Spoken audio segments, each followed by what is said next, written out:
Welcome to another episode of the Big Brothers of Destruction podcast. Sugoi is Tomasiku. And it's your boy, Swag Switcher in the building. And guys, we just got finished watching AEW's Forbidden Door. Now, sorry it took me so long to say that for a second because, man, your boy is tired, okay? I'm sorry, man. This has been a crazy weekend of wrestling. If you ever was like, I don't have enough wrestling in my life, I am parched of wrestling, okay? I need nourishment. You have 4 fucking pay-per-views that went on this entire weekend. And yesterday we just talked about WWE's Night of Champions. Then we had TNA's pay-per-view 2 p.m. today. Didn't get a chance to watch that yet. And also NXT's pay-per-view that happened today. But we chose Forbidden Door. Why? Because AEW apparently is where the best wrestle, and it has certain matches on there that Listen, I wouldn't say they caught my eye. Listen, let me make it clear. All right. Crystal clear. AEW truthfully is where the best wrestle. All right. Let's get that out of the way and out in the open right fucking now. Yeah, right. we can go ahead and do that. We're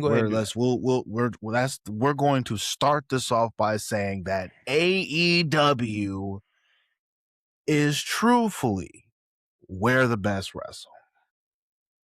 All right. With that being said, bro, half of this card I didn't give a fuck about. The beginning half of this pay-per-view was so goddamn boring. Guys, he's not lying. I was falling asleep, my guy. At the beginning, okay? At the beginning. Who cared about that Young Bucks match, dog? Why was nobody? Why was Pac in a match tonight for that title? Like there was a certain point where I'm like, am I really about to say that Kenny Omega versus Zack Sabre Jr. was the best match of the fucking night?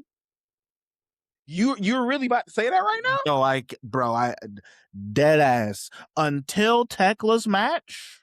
Oh, okay, I was about to say, bro. Bro, until Tekla's match, bro, I'm watching this shit and I'm like, am I really about to put over Zack Sabre Jr.? After all this shit I've talked about him, am I really about to say, damn, Zack Sabre Jr. had a good ass match tonight? And now I know we're going to go into the line, but because I'm just spitting real quick, let me say Kenny Omega really is that nigga. Okay. All right. Kenny Omega took a boring ass motherfucker like Zack Sabre Jr. It made me give a fuck about that match. All right. You know, we're going to go down the card, and I'm definitely going to give it to a lot of these matches where they were good matches, but the audience is so drained. Like, bro, you got to remember, this show has been going on from 7 p.m. to literally 2 a.m. This is WrestleMania quality of time frame, bro. Like, this literally AEW is saying, we're going to give you WrestleMania every pay-per-view. And boy, let's get into it because we got a lot and we can't be here all day. But first and foremost, I definitely got to say that I did watch a little bit of the pre-show. I did watch a little bit of the buy-in, and thank God. I think I watched the tag match. That was about as much as I watched the tag match. And oh wait, no, the first match was the Young Bucks, Unbound Company, and what was the other team? They technically it's Bucks, Unbound Company, and who was the other team? Well, like Mr. Cohen, all them. Yeah, but I could have sworn they had a team name. I don't remember the name Okay, well, off the top of my either head. well, if you can pull up the card real quick, that way we could at least have that available to us, so we could present all people who are in the match. But as the first match of the night, my biggest thing is whenever you're doing a pay per view, your first match should really hook the audience. And let's keep it above 50. Mystico, he is a great wrestler. He's a great wrestler. I just feel like with the people that he had in the ring, the style clashing of everybody. You got Bucks who are high flyers. You got Mystico who is high flyers. You have certain people who are, I like to say, man, he's more of a powerhouse, but just in general, it's a different mix of styles clashing in the ring. But I want to say that match didn't draw me in. If that was a part of the buying in was the pre-show, if I would have bought this and I saw this as the first match, I can't say it wasn't bad, but it wasn't worth it. Like, why did we have this match? Was it just because, oh, let's just put six motherfuckers together in the ring and just let them go? I mean, that's what it was. I, I mean, no shade to the wrestlers, no shade to them, but can you remember anything about that fucking match? It was it felt like it was a stereotypical party match, bro. Like it was flippy shit. It was. Hey guys, if you're liking the content so far, go ahead and leave us a like. And if anything, leave us a comment in the comment section as well. Also, don't forget to subscribe because it helps us out, puts us in the algorithm, gets more eyes on the content. We can come up with better things. Absolutely. Appreciate you so much for watching the video. Now back to the video. It was flippity doo-dahs and flippity days. What a You know, feeling. Yoto Tsuji said it himself, man. The partnership between New Japan and AEW, it's not benefiting New Japan. And personally, the only way I could say it would maybe be beneficial is if Tony Khan is giving them AEW money. And a part of me is wondering that if their talent is getting paid AEW money because goodness gracious, I just don't see a reason for Forbidden Door anymore. I don't. I don't see a reason for Forbidden Door anymore because Forbidden Door as a concept was to put a opportunity for matches you could never happen. And these are matches we all care about. This is why Bryan Danielson versus Zack Sabre Jr. meant so much because it was that Forbidden Door. You know, then we like honestly outside of that match, there's no other Forbidden Door situation unless it's WWE. So like there's nothing because New Japan doesn't have the talent it used to have. It doesn't have the Naitos. It doesn't have the Ace. Okada's there now. Like anybody that would have made Forbidden Door actually matter from New Japan is in AEW.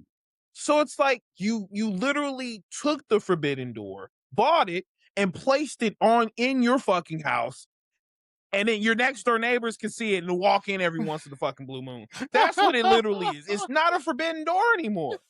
The door is not forbidden, especially it can be Forbidden Door when New Japan talent still comes on AEW regular programming. It's That not a part. Forbidden Door no more. Yeah, it's the Forbidden Door thought process, idea, and concept is it's really It's a swing door. it's not forbidden anymore. Like it's lost its forbidden nature. Yes. And I love how you described it because yes, AEW dead ass took that Forbidden Door, bought it, and put it in their house. And said, look at me. I technically have a partial of New Japan already. Like Tony Khan, as a rich kid, basically bought all of the people who would be in for make the Forbidden Door actually matter and brought them to AEW. So even with CMML, they're even on AEW programming on a regular basis, especially on Ring of Honor. So like, where's the Forbidden Door with that? The only thing that felt forbidden was Stardom, and you only even gave us one Stardom like wrestler. You gave us Starlight Kid. That's it. That was it. Where is evil? Where is hate? Where is Oh, we literally know an where entire he's at. faction hate? Huh? I said, oh, we know where he's at. No, not talking about evil. I'm talking about the group hate. Where is the entire faction itself? Where is all the talent that's over there in Stardom? They're not here. You only had one wrestler, and also you just literally. We're gonna get into this match because this match was great. Tekla literally shat on entire fucking Stardom for the whole build of this match, then spits on a fucking mask, then shoves it into the owner's face. Like, bro, the disrespect. It was literally Stardom got cupped in front of everybody. Bro. Listen, Tekla is wild, bro. Bro. She was crazy. By Bro, the way, she's that bitch. they didn't have a tag team name. It's Mascara Dorada and Mystico. Okay, I could have sworn they had a name. That's why I was like, I felt like I didn't want to butcher the name, so I wanted to make sure I got them. But anyway, the concept of Forbidden Door, like I said before, it has no purpose anymore. It's lost its flair. There's no reason for us to do this. You might as well just call it something else. But to the reason why I say all that is because this match didn't fucking matter. Unbound Company is not doing anything to make me care about this match. The Young Bucks literally just said, hey, we just want to win tonight. So bring us some New Japan talent, bring us some CML talent, and we're just going to have a party match. And nobody's going to fucking care because I didn't care. Did you care? Bro, not in the slightest. I mean, like, sure, it was entertaining for what it was, but like outside of the fact that, all right, it's a cool match, it's whatever. And then what made me care about it even less was like when that match was over, we went immediately into the next match. Oh yes, there's not really to talk about with that first match. I do apologize. This is supposed to be an honest review, but god damn it, I'm gonna be honest with you. I didn't give a fuck. Well, but outside of okay. When I say I don't give a fuck, let me take that back.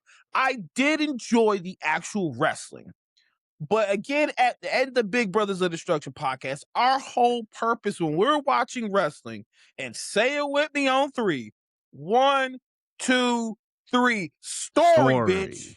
Where's the fucking story? There was none. Nah. There was literally there was nothing going into the match. It's all non-title. It's just we out here throwing hands, doing flippy shit and flippy shit. Hooray, flippy shit. And that's what we're doing. End of discussion. That's it. And we're done. I feel like whatever happened to wrestling where everybody was going for the richest prize of the game. Okay. Like, and I hate to say it because we constantly have to bring it back. Man, nobody's really fighting for shit now. Like AEW was trying to push this whole record and how wins matter and all this kind of stuff. Okay. Why did this win matter? Tell me why did the Bucks have to win this match? And it really did nothing for them. It did nothing. Now, I'll be honest, because of the busy weekend that I had, I did not watch Collision. Where was Chris Jericho and Ciampa? Like, they have a little story thing going on, right? Like, that's not Forbidden Door because it's in AEW. Okay.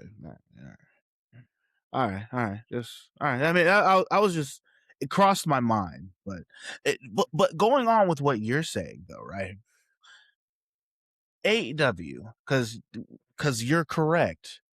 We should be going for the top prize. which is the title. AEW has so many fucking titles. So many. Which ones were on the line tonight? We had the Continental, we had the IWGP Global, and we had the tag IWGP Global. titles. Tag titles. Remember the Continental because that was Moxley's title. Oh yeah. Okay. All right. Then we had the women's title. Mhm. And then finally, well, actually, I think that was the last title because everything else technically was the Owen Hart, and technically that is a title, but let's be fucking It's a honest. title, but it's not really. It's it's not a title. Yeah, it's not defendable. exactly. So So it's like only out of the 13 or so matches, however many matches we had, only 1, 2, 3, 4 of them were title matches. With how many titles are on this card, even with this being a forbidden door situation, and it's funny because of those 3 matches or of those 3 titles, only one of them was a New Japan title. So only 3 AEW belts were on the line, and then there was 1 New Japan title on the line. We had so many matches. Why weren't there more on the line? what happened to the trios titles? What about that? I'm not gonna lie to you. I don't remember who has those. I want to say this is a conglomeration. It's the conglomeration. Is it them? Yeah, because it's Kyle O'Reilly. I could have sworn Kyle O'Reilly and them had it. I think you're right. Yeah, they just didn't bring them out for their match. Yeah. But either way, that would explain why it wasn't on the card. But either way, I feel like a lot of these matches, like we said before, were just for entertainment purposes. It was just like, hey, let's put these 2 people together or whatever. And yeah, you have a match, right? General manager mode, I guess, whatever. But I unfortunately don't have anything to say about the Bucks match outside of the fact that yes, these guys can wrestle. I've always been a fan of the Bucks. Always been a fan of the Bucks. Granted, I don't see why they need to be winning the way they do. Obviously, they're EVPs, so they do what they want to. Unbound Company, I haven't seen anything beneficial to them on New Japan. So it's just like, why do they need this? And then Mystico is literally a god in CMML. So no matter what he does, people will enjoy it and love it. So it's like technically nobody lost, but nobody gained anything. So it was just like it was No, not pointless. in the slightest. There was real. As a matter of fact, who was it that won? It was the Bucks, right? The Bucks won and they That's pinned right. Maska. Yeah, they like fucking pinned the hell out of him. Yeah. Mascanata, I think, isn't that? Yeah. Like, So overall, I mean, it was a skippable match. It was a good match, but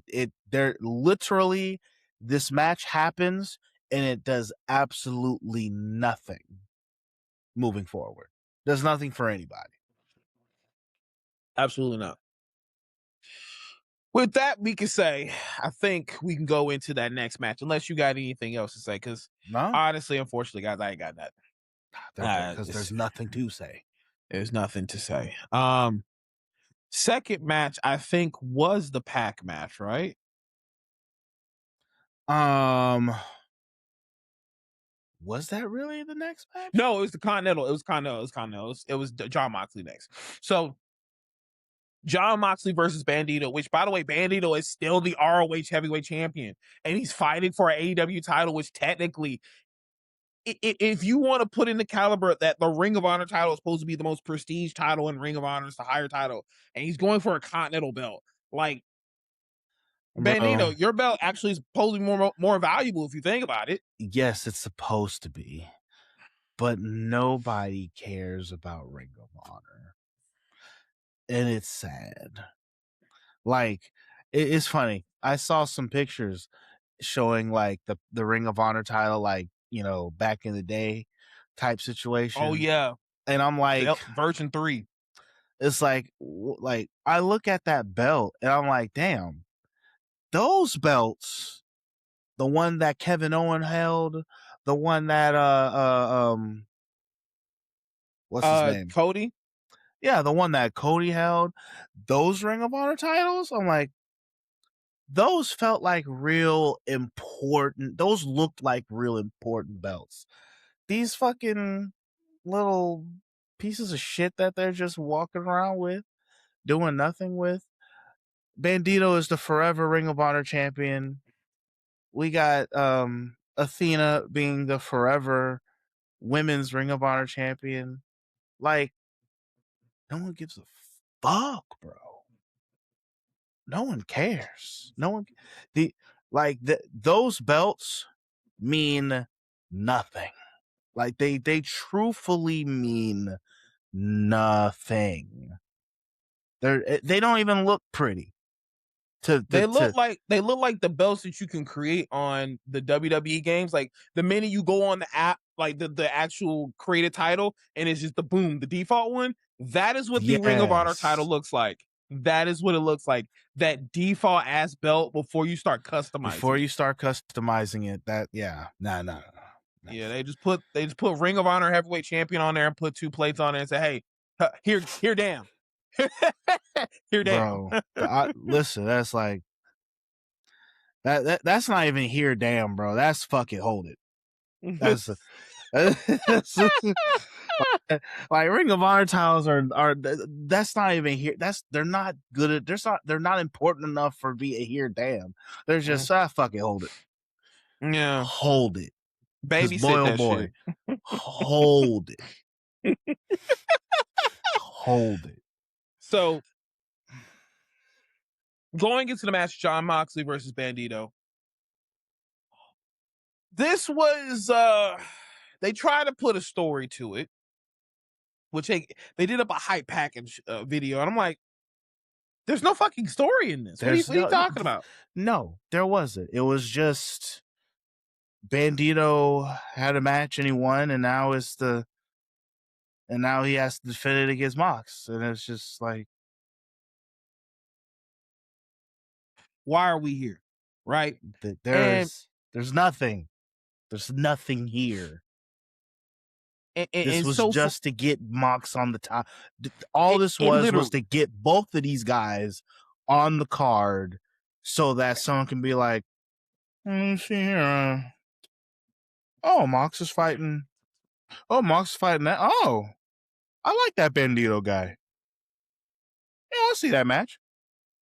That's all it is. A part of me wonders if Tony Khan says, hey, man, for the first 3 matches, this is when everybody's making their popcorn, grabbing all their snacks. So, like, if you miss something, it's okay. They're getting themselves settled in for the rest of the pay-per-view. And that, everybody's grabbing their beer. They're using the bathroom now. There's no reason to worry about missing shit. Because, again, I wouldn't say this was a skippable match.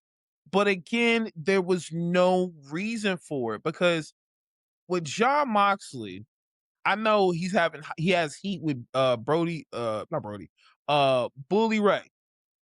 where Bully Ray said the Death Riders has done nothing to value AEW for the last couple of years. And while I might add, a part of what he said is not true, but true.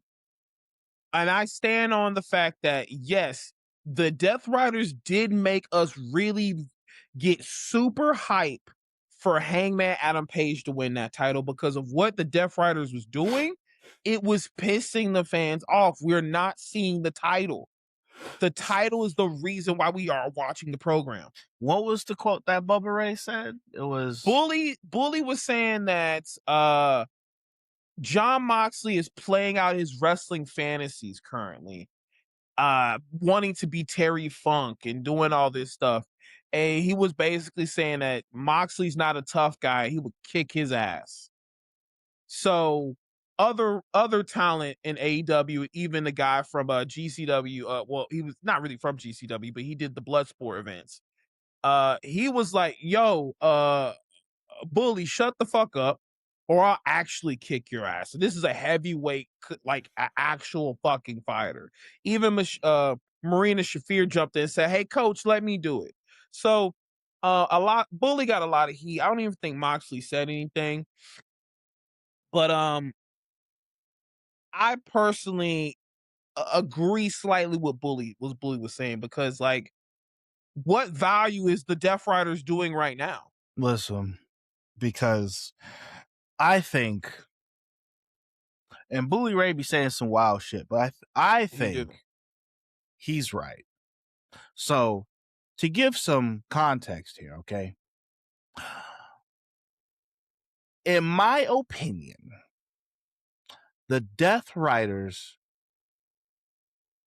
lost their relevance when Hangman Adam Page defeated John Moxley on July 12th, 2025 in that Texas death match, and he took the title from Moxley.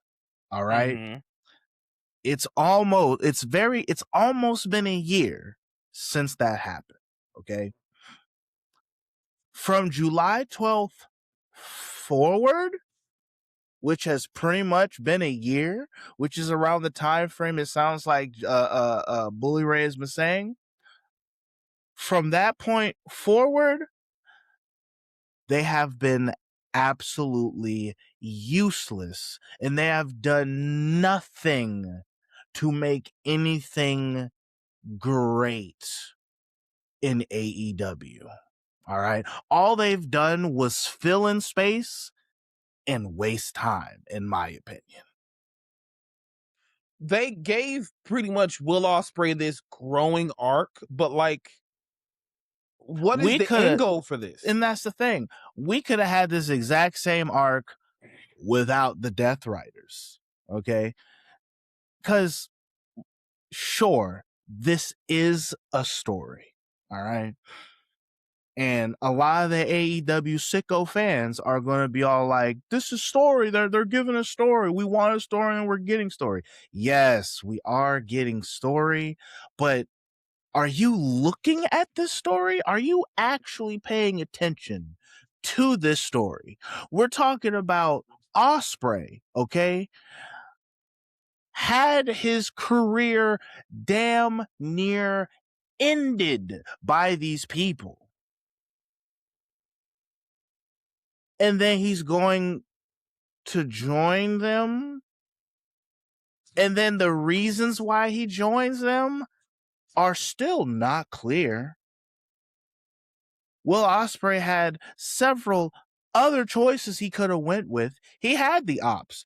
Him and Samoa Joe were boys. You know what I'm saying? Him and Swerve, they were cool.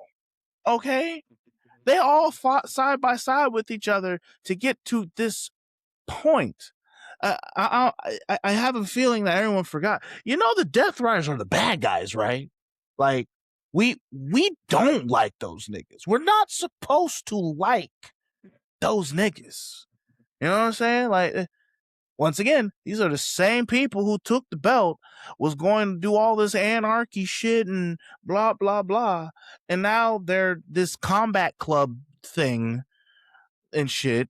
And it's, you know, out here coming down to the ring, and while they're doing their thing in the ring, everybody else is outside doing push-ups and all this dumb crap. It's just like, what the, nigga, who are we here? And then I guess they're just tweeners, because what was it?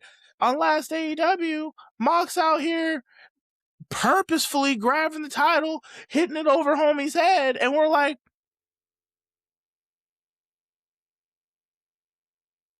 but then in the same breath, we're working with the babyface, the Billy Goat himself, babyface, is coming out there and saving him. Like, I get it. We want story, but goddamn, none of this shit's making any fucking sense. Like, what are we doing? I feel like if we understood what Moxley, the Death Riders' goal was, like, a part of me feels like there's the only way this can go out, and this is the only way. Osprey wins at Wembley at All In, and Mox hugs him, but then Mox DDTs him or hits him with the fucking Paradise Shift, and then he turns on him. So it's then you basically start over again because like WWE just started a bloodline over again. But if we You do start that, the problem right now is the fact that when it comes to wrestling, right?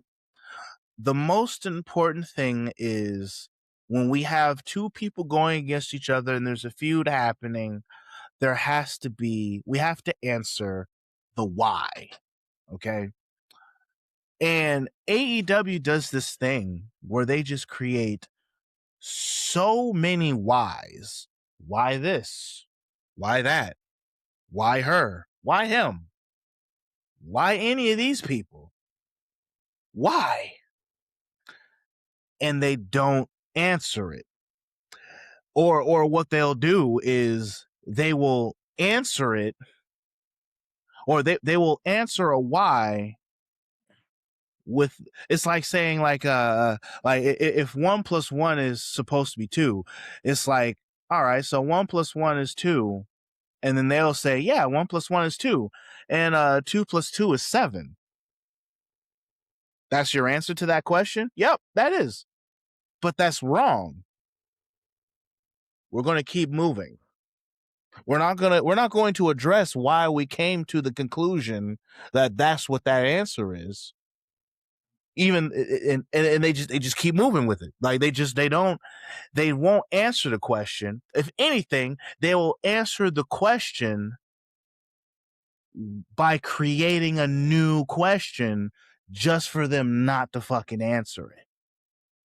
So basically, they Roddy Pipered your ass and says, once you start knowing the question, no, once you know all the answers, I change the question, something like that. Roddy Piper said. Yes, that's kind.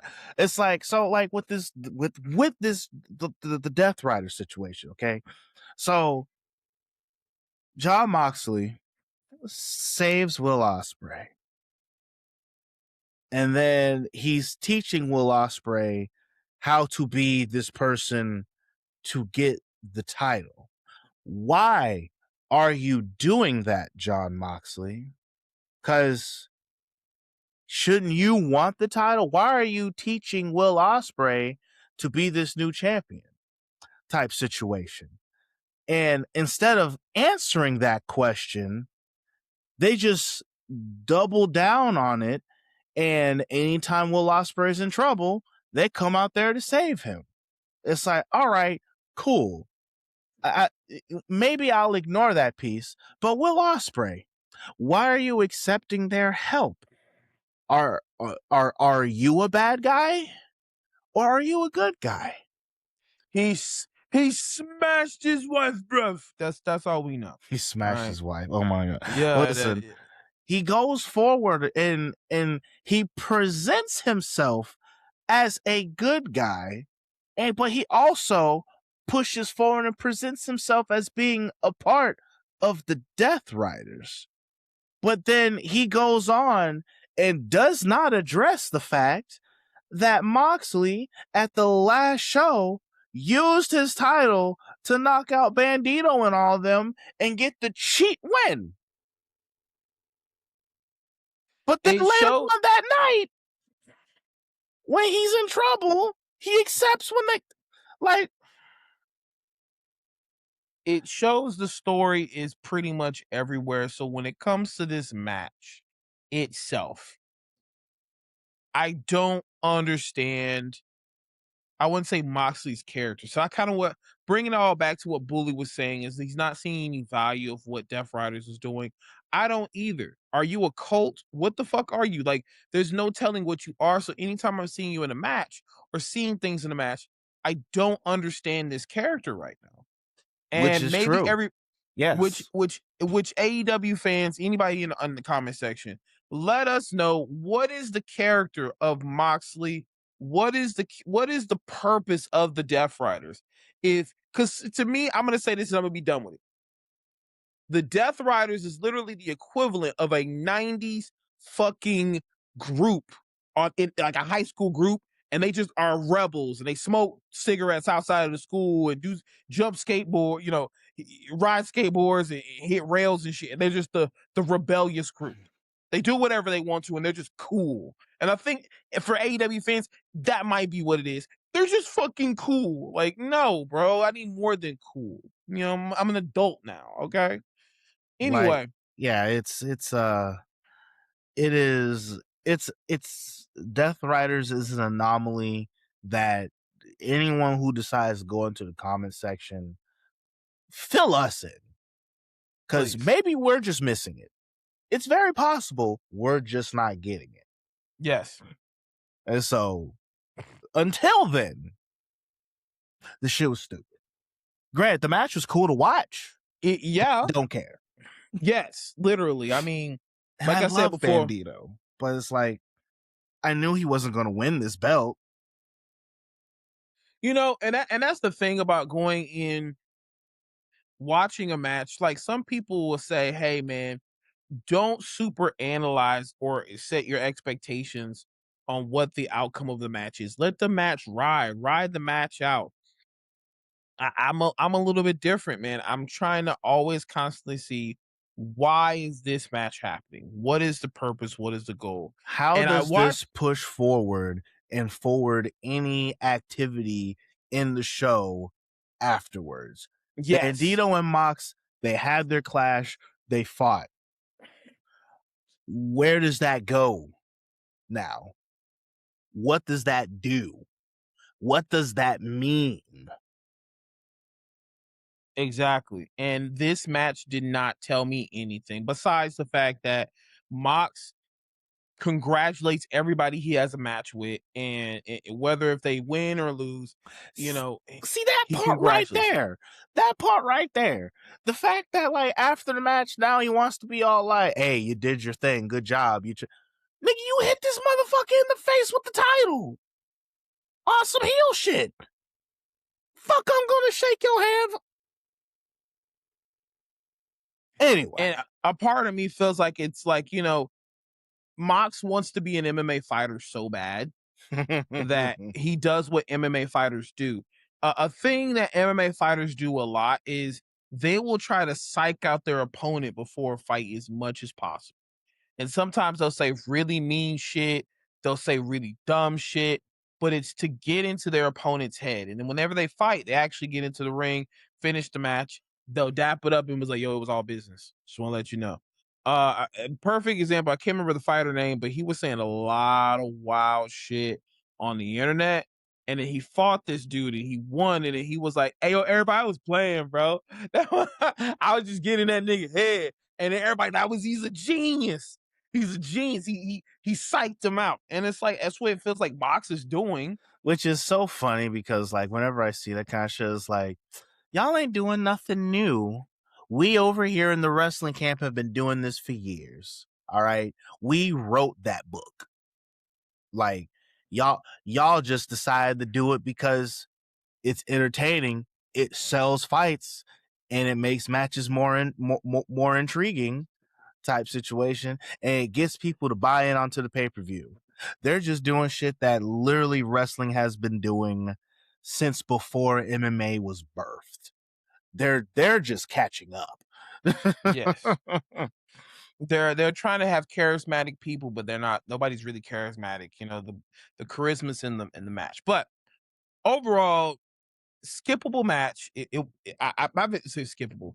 No, I it's will skippable. probably not. No, I won't watch it again. Like it was great to see what it was. Definitely probably wouldn't watch it again. Nothing Next up, there. though.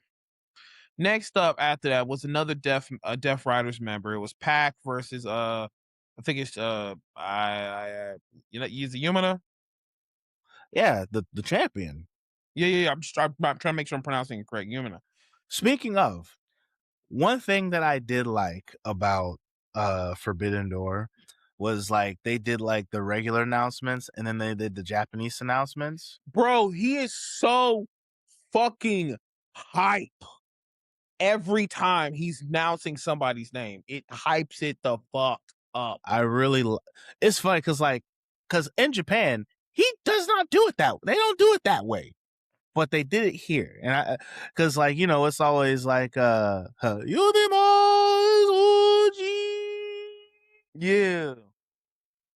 but now It- Suji. I'm like, yeah. okay, Yeah. see why Yeah. not. Okay. Yeah. Some of those announcing, if some of those when he was announcing, I think that might be the U.S. Announcer. They might have a Japan one, and they might have one who goes to the U.S. events. And whoever that one is, he needs to do it all the fucking time, because he makes any match a big match feel no matter what. At least for when they're doing like their big, like when it's like like when they have their tournaments and it's the final round. Because Yeah. I do love my Zach Zach Sabre Jr. Like when he does like the Oh yeah, that like when Zack he just Sabre Junior.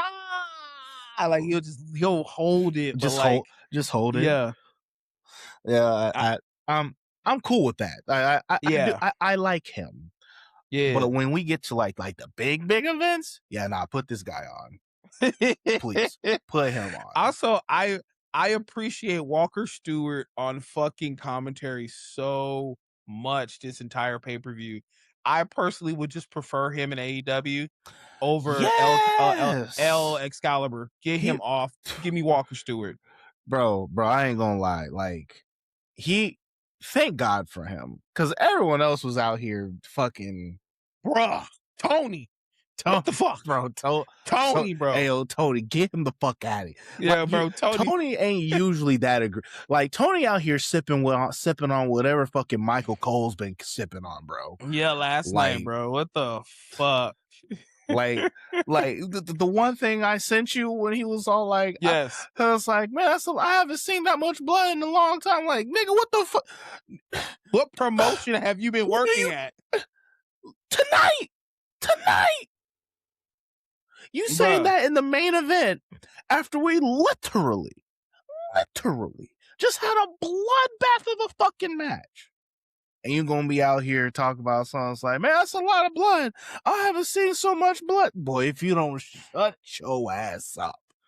Bruh. Tony, go to bed. I was like, what about Kyle Fletcher versus Will Ospreay in that cage match? What about any of the Hangman versus Swerve Strickland matches? Nigga, were you not watching them? Bro, what about the match that literally just took place 15 minutes ago? Yes. It was just like, Tony, what are you doing, bro? Tony, no, what was the other thing I told you? He said, I was like, hey, yo, Tony, shut the fuck up. It was, oh, fuck. I sent you the message. I can't remember right now. But he said something. I was like, yo, Tony, shut the fuck up, bro. Like, fam, bro, Tony, chill. Yo, someone need to get him. Someone need to like that's one of those moments where it's all like, yeah, he don't got somebody in his ear telling him what he needs to be saying. Like everyone talks about how like, Vince McMahon being on the other end of the commentary booth, like, like yelling at people and all this other stuff. I'm like, I know a lot of people didn't like that, but I think we need someone like that again in Gorilla yelling at these motherfuckers in commentary, because boy, we getting egregious out here. Like, we're getting That's egregious. crazy. That's crazy. But going back into the match, Pac in phenomenal shape, man. Like, I want to be him when I grow up. But god damn. I'm trying to put that work in, but like Pac is on another level, man. I don't know how old he is now, but he looks like he's damn near 20 with how physically fit he is. He's so muscular. I feel like if he lands on like any bump, it's just like, what's up, bro? Like he just takes a bump. Chiseled Greek god, literally.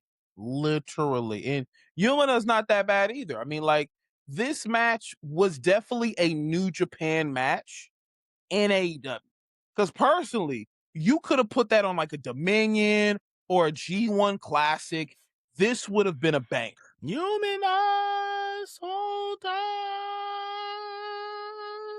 and this would have been a banger on a New Japan card, which is why I don't personally get it. I don't personally get it, but the fact that this title match was even a thing, it was still a good match. I'm gonna give it that because Pat cannot have a bad match. He 100%. cannot have a bad match. Yumina, he's kind of growing. I think he's growing to maybe become the new ace in the future because you know he got a co-sign from the ace, which he just came out there to put the belt on him. I'm like, but he didn't win it. He defended it. Normally, you're doing that when somebody wins the belt. Mm-hmm. I was confused, very confused. And then, funny enough, it's after the ace puts it on him, motherfucker takes it off. The minute he gets out of the ring, just took it off. I was like, bro, what's the point? What was the fucking point? Especially after he struggled to get that belt on him, bro. Yes. My man out here like, fucking shit, goddamn. Fucking snap, nigga. What the fuck? I'm like, hold on a second. Like, these things are supposed to fucking snap. What the oh my God, just damn, use your karate chop action. But fucking bro was struggling, dog. Fucking the match, like I said, overall was pretty okay. You know, both of them guys look like $1 million in the ring. I just feel like this should have not happened in an AEW ring. This should have been at the G1 Classic. This could have been at Dominion. This could have been at New Year's Dash. This could have been in any New Japan pay-per-view, and that could have been like a 4-star match. And the thing is, unless I missed it, which I could have, but like, if I'm not mistaken, on Dynamite, no one said shit about this match. Because all the buildup was happening in New Japan. And that's the fucking problem. That's the problem, bro. Like, sure, if we're going to have that be there, there needs to be kind of like, you know how like when you would watch SmackDown and they'd be like the Raw rewind, you know, and it shows the big important thing that happened on Raw type situation. You know, it's like when we have these New Japan things, because once again, like, granted, we're special. We're doing a podcast. We're talking about all the wrestling, okay? But like, my friends who are in my chat, they don't watch Ring. They don't watch New Japan on a regular basis. So if they're watching the show, they're gonna be like, kind of like how I was, because I have not watched New Japan on a regular basis. So it's like when this match shows up, I'm like, why is this match happening? Since when was Pat gonna be? And it's not like on AEW at any point in time have they even made a note about Pac making any kind of moves in New Japan. Not one note. As a matter of fact, the last time I saw Pac, he was getting his ass beat. You know what? I think the funny thing about this situation is, you know how we complain that WWE doesn't realize, yo, we as wrestling fans are watching NXT, so we know who some of these call-ups are, but they'll treat it as if we never knew who the fuck they were. And if the current fans that are going to WWE shows don't also watch NXT.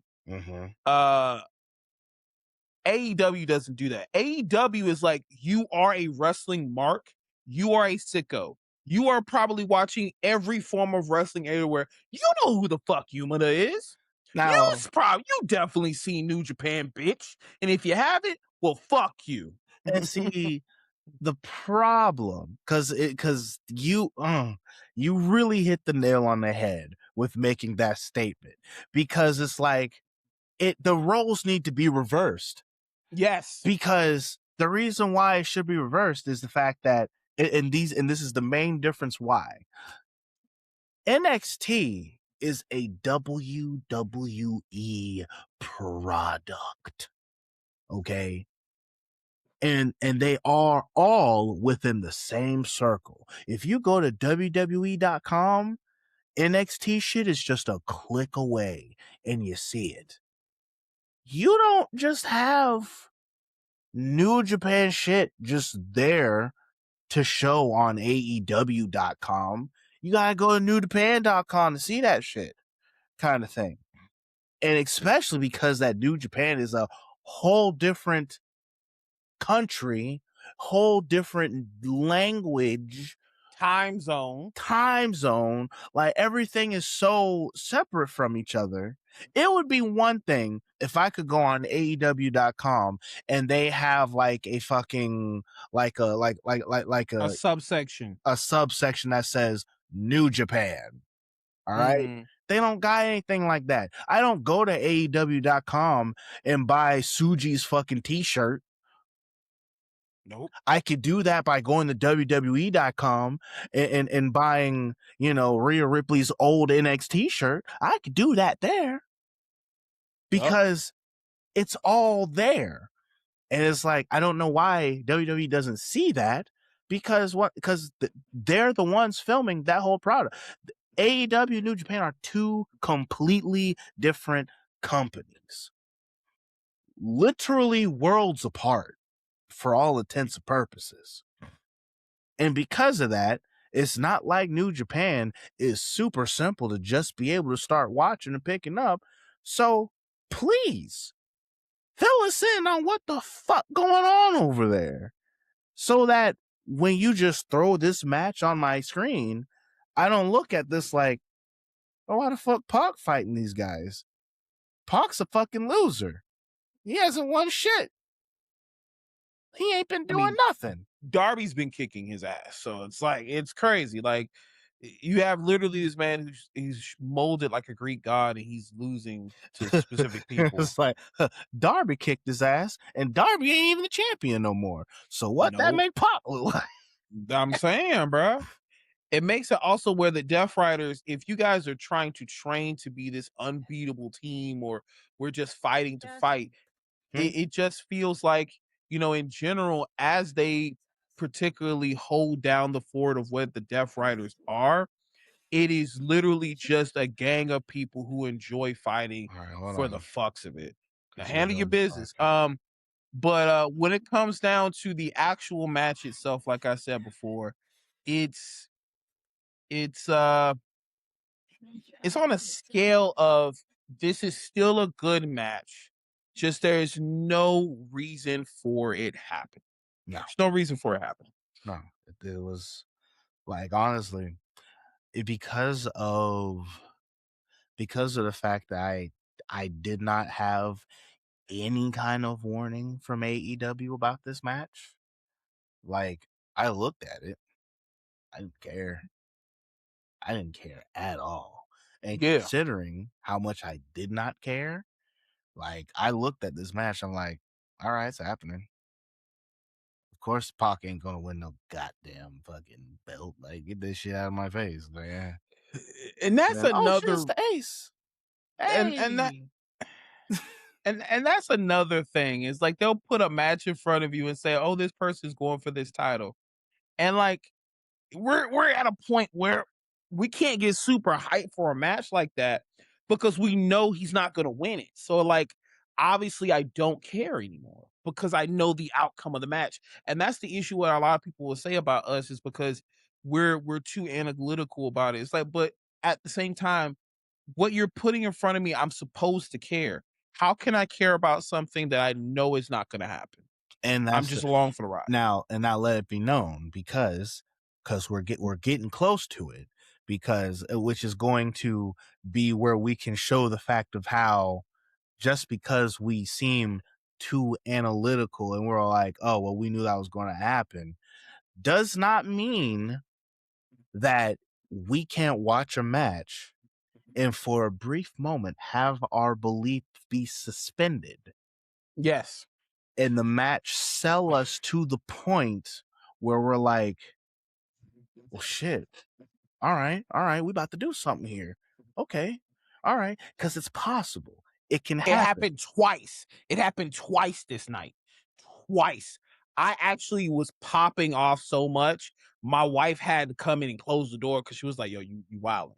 And I'm like, bro, I'm actually hyped right now. We're going to show you that we're not just here to shit on this pay-per-view. We're not trying to. We're just telling you there wasn't much story in these first couple of matches.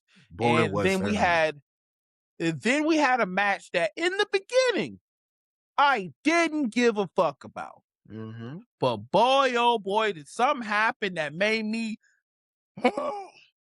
okay. It made me so fucking hyped. I damn near screamed, bro, because I was just so hyped. I literally saw a video that was talking about this individual wrestler and how they have not been in the ring and have not done anything for a year. And the fact that when he was in New Japan, he had a lot going for him.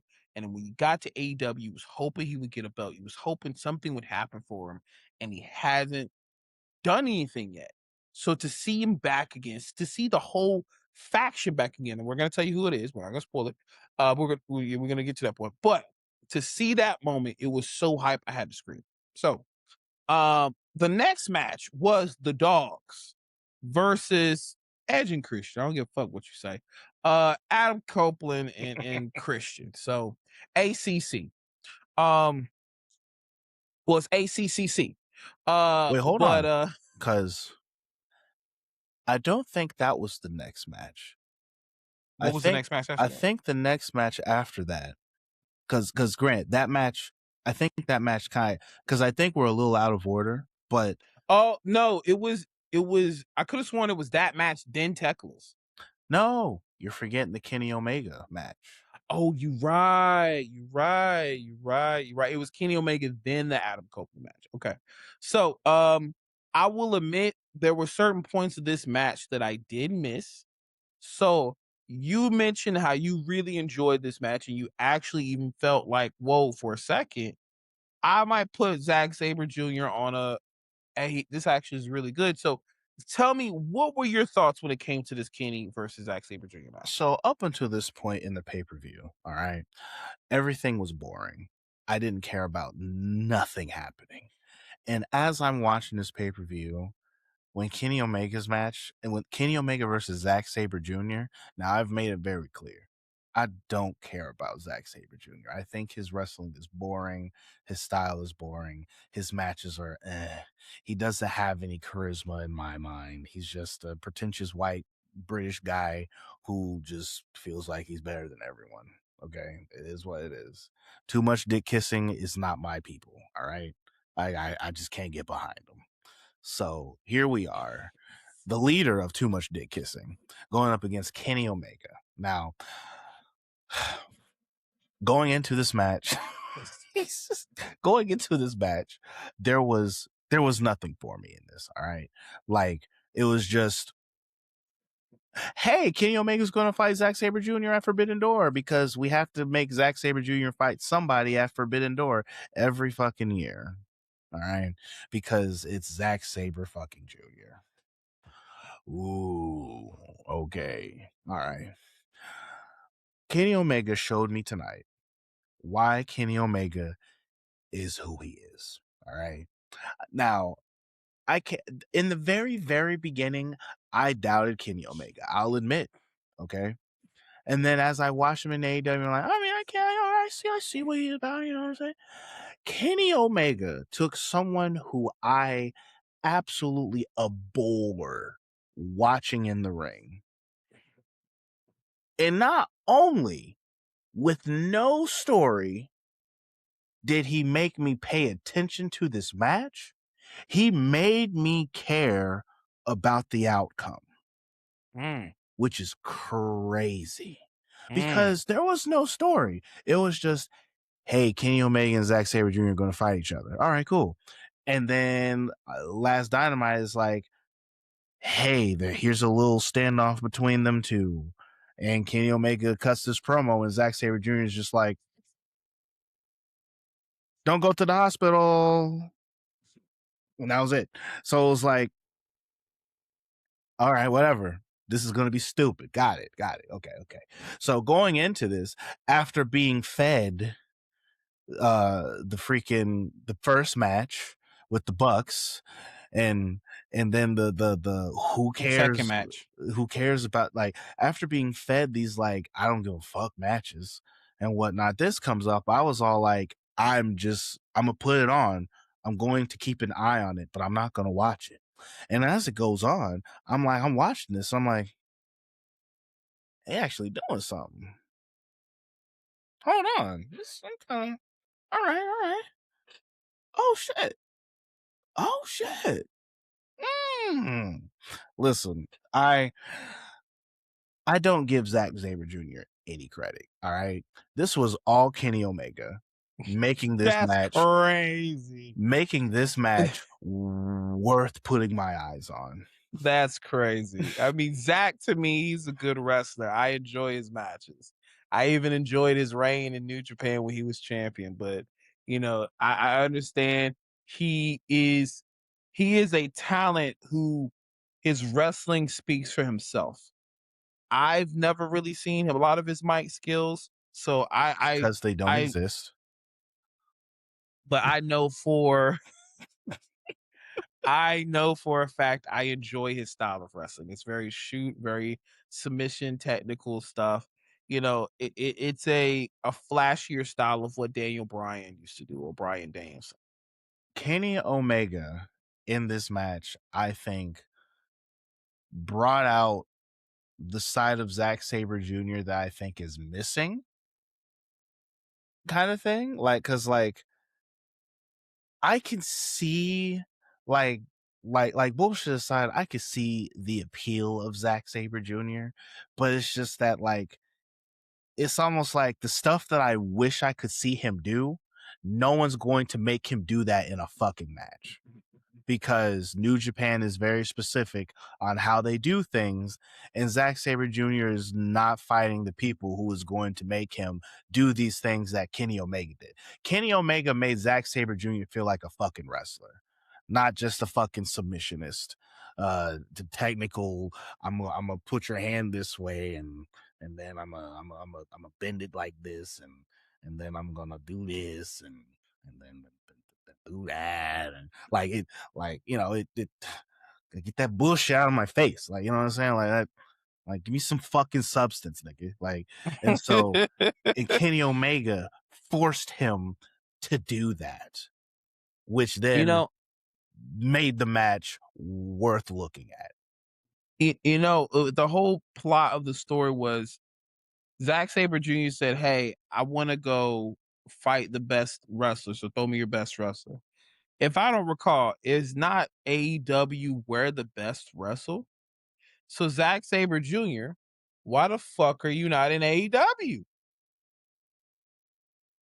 Is that not a real fucking question right now? What I is could New Japan doing that is making you stay there so long? putting And him I, on a pedestal and stroking his fucking ego. That's what New Japan is doing for Zack Sabre Jr. That's like that is like him leaving, Zack Sabre Jr. with the place that he's in. Him leaving New Japan is like fucking taking like Randy Orton just being like, you know what? I'm comfortable here in WWE, but what if I go from WWE to some other brand kind of thing? Why would Randy Orton do that? I'm no sure reason. Zack Sabre Jr. is getting paid handsomely. He is on a pedestal where he can lose, he can win, he can do whatever he wants, and he is one of the biggest and onlyest stars in New Japan. He is looked at as this great individual. I mean, look at how AEW books him. He don't step not 1 foot in AEW for no motherfucking reason.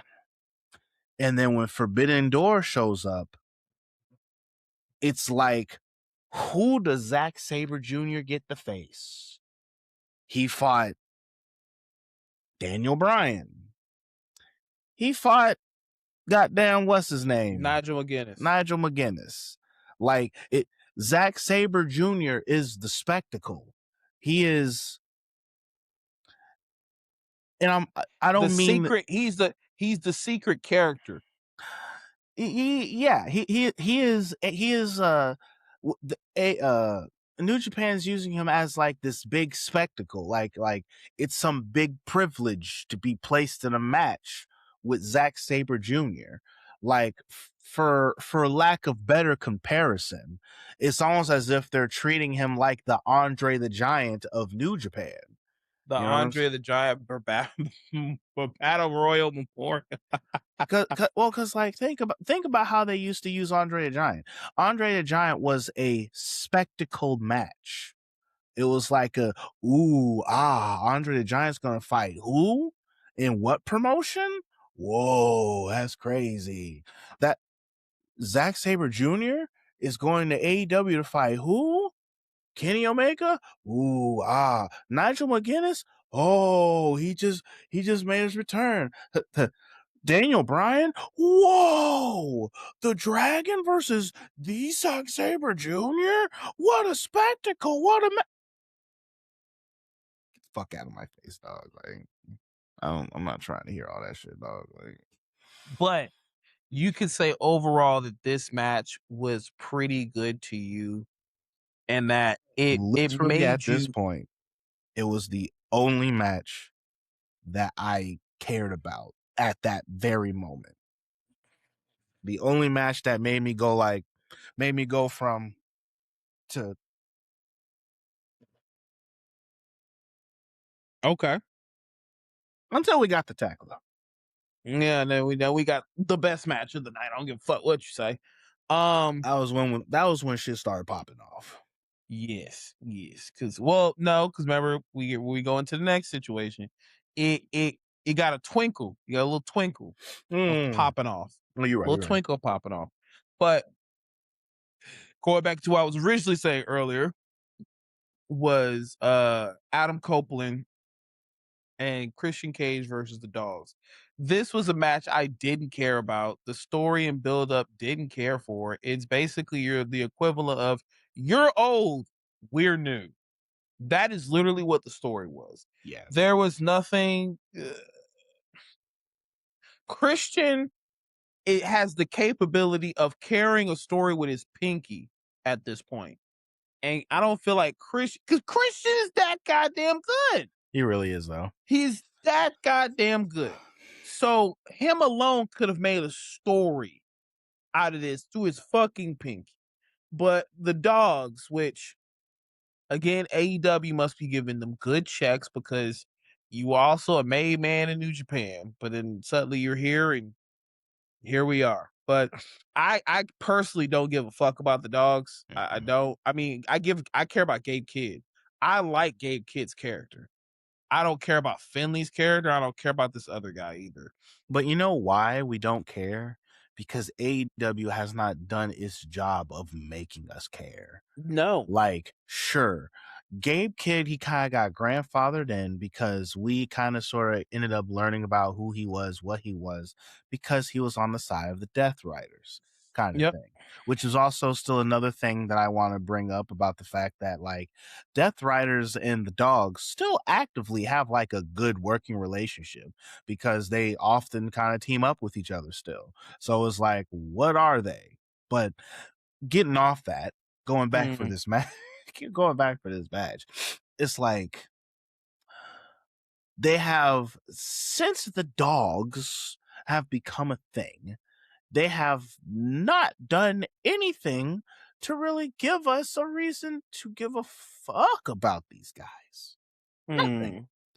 Like, and even if you were going off of the fact that these dudes came from New Japan, like, they don't really act like how they was in New Japan right now. So it's like, who are you people? But it's like, with this particular match, like, at least there's a bit of an establishing, like, you know, these young guys who are just kind of like firecrackers, you know, barking at whatever they can get their hands on, and they're just like going for whatever they can get, you know, going for whatever kind of thing. And because these guys got the tag team titles, we're like, nope, we're just going to target you because that's what dogs do. You see what we want, and we try to go get it. So it's like, all right, cool, y'all establish that bit. But like outside of that, it's just like, And because of the fact that they're very established losers, Damn. Damn. very established Gabe Kidd is out because he lost his last match. The last time these guys did anything important was when they had the fucking when they had the trios titles and they lost it to the conglomeration. The next day, I think it was. The next fucking day. And then after losing those titles, they immediately set their sights on the tag team titles. Losers. All right.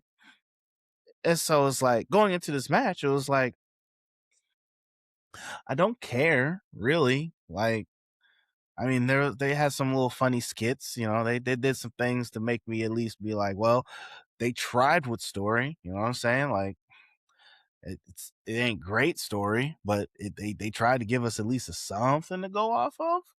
And then it's like, the thing that was important about this match had nothing to do with the original bits about this match. Cause goddamn, I never thought I'd be so happy to see a motherfucker come back.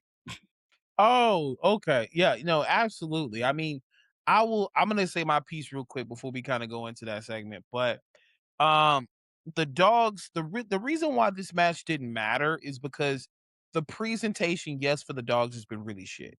Like they come in, when you're supposed to present a faction or a team, they need to be dominant. And like you said before, they've been only presented as losers. So whenever we get a match where they're going for these tag titles, I've already seen them lose too many times for me to even think that they were going to win these belts. Especially with the fact that Adam Cole and them just won the titles. So I mean, granted, we've seen that the dogs can be transitional champions. Hell, what says that Adam Copeland and Cage can't, right?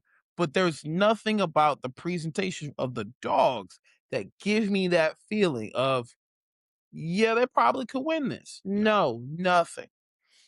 So we got an interesting match. You know, again, Christian can hold shit literally with a pinky. He's hold down the fort like that. And in the middle of the match, at some point, we get black screen. And at first, I'm like, what the fuck going on? Mm-hmm. I thought the screen I thought the stream crashed. Yeah, I'm like, what the fuck going on? And then all of a sudden, we see the Bang Bang Gang. Which I ain't gonna lie. When they had all of the Bang Bang Gang just standing up there, like that whole squad, I'm like, bro, the Bang Bang Gang looking official right now, dog. Like they looking clean. Like when they did that zoom out and all of them was like, I'm like, oh, that's fire. Oh, that's fire. And I was waiting to see, like, where's Jay White? Where's Jay White? All of a sudden, I hear the knife drop. And then I see him in the ring and I lose my mind because I miss Jay White so fucking much. When he was in New Japan from the beginning, when I saw him as the Switchblade, he was my fucking guy. I love the original version of the Switchblade where he was this psychotic killer, like kind of like, you know, in the movies where he's the heartthrob character, but he's like psychotic at the same time. Like, he gave that vibe of like, bro, you don't know what the fuck he's gonna do. And then granted, they've humanized this character to just be more of a, I'm just sinister, I'm the catalyst. And I still love it because Jay White is one great on the mic. He's great in the ring. And bruh, when he gave the switchblade to fucking Finley, oh my bro, god, that shit was clean. Listen, I'll be real with you. When I first started laying my eyes on Jay White, like I didn't like him. I didn't like him at all, kind of thing. And then but it was when he was doing the whole thing where he stole the title and stuff like that, and he was like talking all of that shit. Like he started to grow on me, like a lot, kind of thing. And especially him with the Bang Bang Gang at that time and stuff like that. And then it was the fact that then they was going up against the Acclaimed. When it was Acclaim versus the Bang Bang Gang with Jay White, that's what did it for me. that made me be like, okay, I fucks with Jay White. And as soon as I started fucking with Jay White, that nigga disappeared. And I just taken away from it, I was like, no, I like this. Zoom? Why? And so Yeah. But like, no, for real, I watched this video like 2-3 days ago. It was talking about where's Jay White? He's been gone for like a year. And I'm like, yeah, where the fuck is he? You know what happened was he did what Cody Rhodes needs to do right now. He needs to go away for a little bit. And in that way, people can love him again. Because Cody, you kind of need to step away for a moment and make me love you again. But seeing Jay White back, seeing the Bang Bang Gang back, my worry is for with AEW, there's so many factions. There's so many factions. And we already understand that Don Callis family is the most jacked up faction. So my worry is what the fuck is gonna happen for the Bang Bang Gang? Because if they're gonna fuck with the dogs, that means they have to fuck with the Death Riders. Because technically they're supposed to be connected to them. If that's not the case, the Bang Bang Gang is what, technically five members, yeah, they're deep and the now. dogs, and the dogs are only 4 or 3. So like, what is next? And that's where the curiosity comes at, because Jay White didn't make a point of anything. He just came and did the switchblade and he left. So I feel like while this is a great return, are you telling me he's done with the dogs now, or is he finally going to get his revenge on the dogs? And if that's so, the dogs are outnumbered and they're technically the underdogs. So like, it makes it weird, right? Like if it was just Jay White who returned, that would have made sense, because it's like, okay, he comes on Dynamite and then say he's in the ring and then the dogs start surrounding him. And that's when the Bang Bang Gang came in. So you gotta make AEW must see TV, bro. Like you can't bust your whole load on the whole pay-per-view. You gotta make shit must see TV. And it's all about the follow-up. Like, and that's where a lot of these matches fall extremely flat. They happen, but what is the follow-up? What's going to happen next? Kenny Omega beat Zack Sabre Jr. Cool. What now? What does this mean? Freaking Pac loses to Yumina. All right. The fuck does that mean? Where do we go from there? Bucks win in that match. They're not number one contenders. So why did it happen? What do the Bucks do next? They're just kind of there. And it's like there's so much of that piece. So it's like, for instance, like right now, with this match, at least there's now something to look forward to. It's like, okay, he's going after the dogs. Bet. I don't care about what Edge and Christian are going to do. They're the champions. People need to fight their way up to get to face them. So I'm sure some kind of tag team shit has to go down for that on the back end. So fine, whatever. Because now Edge and Christian, they're done with the dogs. Dogs are gone. Who cares about the dogs and Edge and Christian? No one cared about them to begin with, but now really it's like, now that this match has happened, boom, Edge and Christian move on. Dogs, Bang Bang Gang. Cool. Solid. We got it. And we need more of that.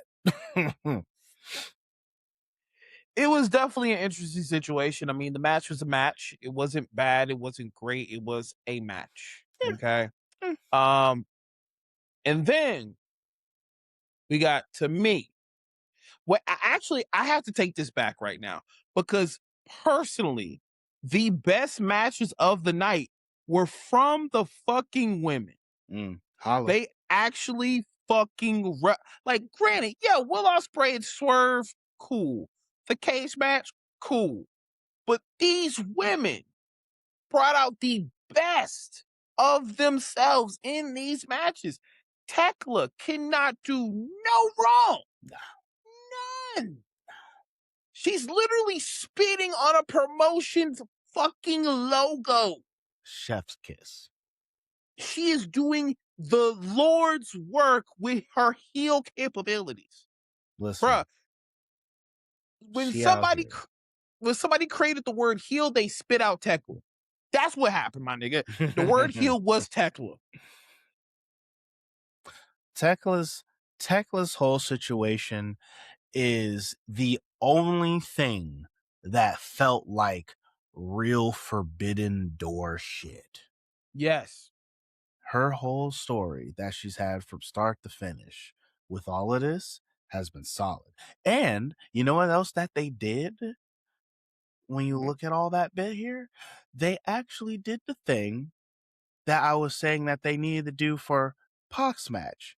They showed clips of when she was in Stardom, when she That was infiltrated past Stardom. stuff. Yeah, that was past stuff. And I think it was a current time. Yeah, she did do some Yes, current too. Yeah, yeah, yes, yeah, yeah. yeah. They Yeah, showed yeah. that. All right. So here we are, people who can't watch Stardom or didn't watch Stardom. You know, like, why is she fighting this girl with the mask? That's because she went to Stardom. She caused the whole big situation. Da da da. Like, all this stuff happened. And it's like, oh, okay. They showed us. They gave us context as to why these things were going on. We did this for Tekla's match. Why didn't we do it for Pac? They showed a package, but they only showed Yumina, I guess, being attacked by the dogs, which was Gabe Kidd, and then a situation where Pac came in, and then Yumina was like, "I'm a fighting champion." He did the Yoda Suji. I'm a fighting champion. I'll fight you, no problem. I'll put this belt on the line. I'm like, all right, bro. I need some more charismatic, and like, be like, yo, man, fuck you, bitch. You tapped me from behind. You're a pussy, like something, right? But Buzz, like, when did they show? When did they show? They showed that they showed tonight. it before the match. Yeah, they showed Yeah, it before the match. before Yeah, the match. All right. yeah. Why didn't I see that on Dynamite? All right. Yeah, got you. Got you. Okay. They showed that before the match. So me seeing that before the match is like, oh, that's what's been going on. So that's why this match is happening. Y'all haven't done anything else to really get me invested. I don't care. Even if they would have made, if they would have showed it to me on Dynamite, maybe I would have been a little bit more invested going into the pay-per-view. Not by much, but just a smidget more, because now I know it's going to be there. This match was a surprise, motherfucker. That's what this match was. Like, I had no clue any of this stuff was going on. And then here I am expecting these certain bits of matches, and all of a sudden I'm like, the fuck is this talking about? That's what's been happening? It's hilarious. Oh, this match is happening now? It's hilarious.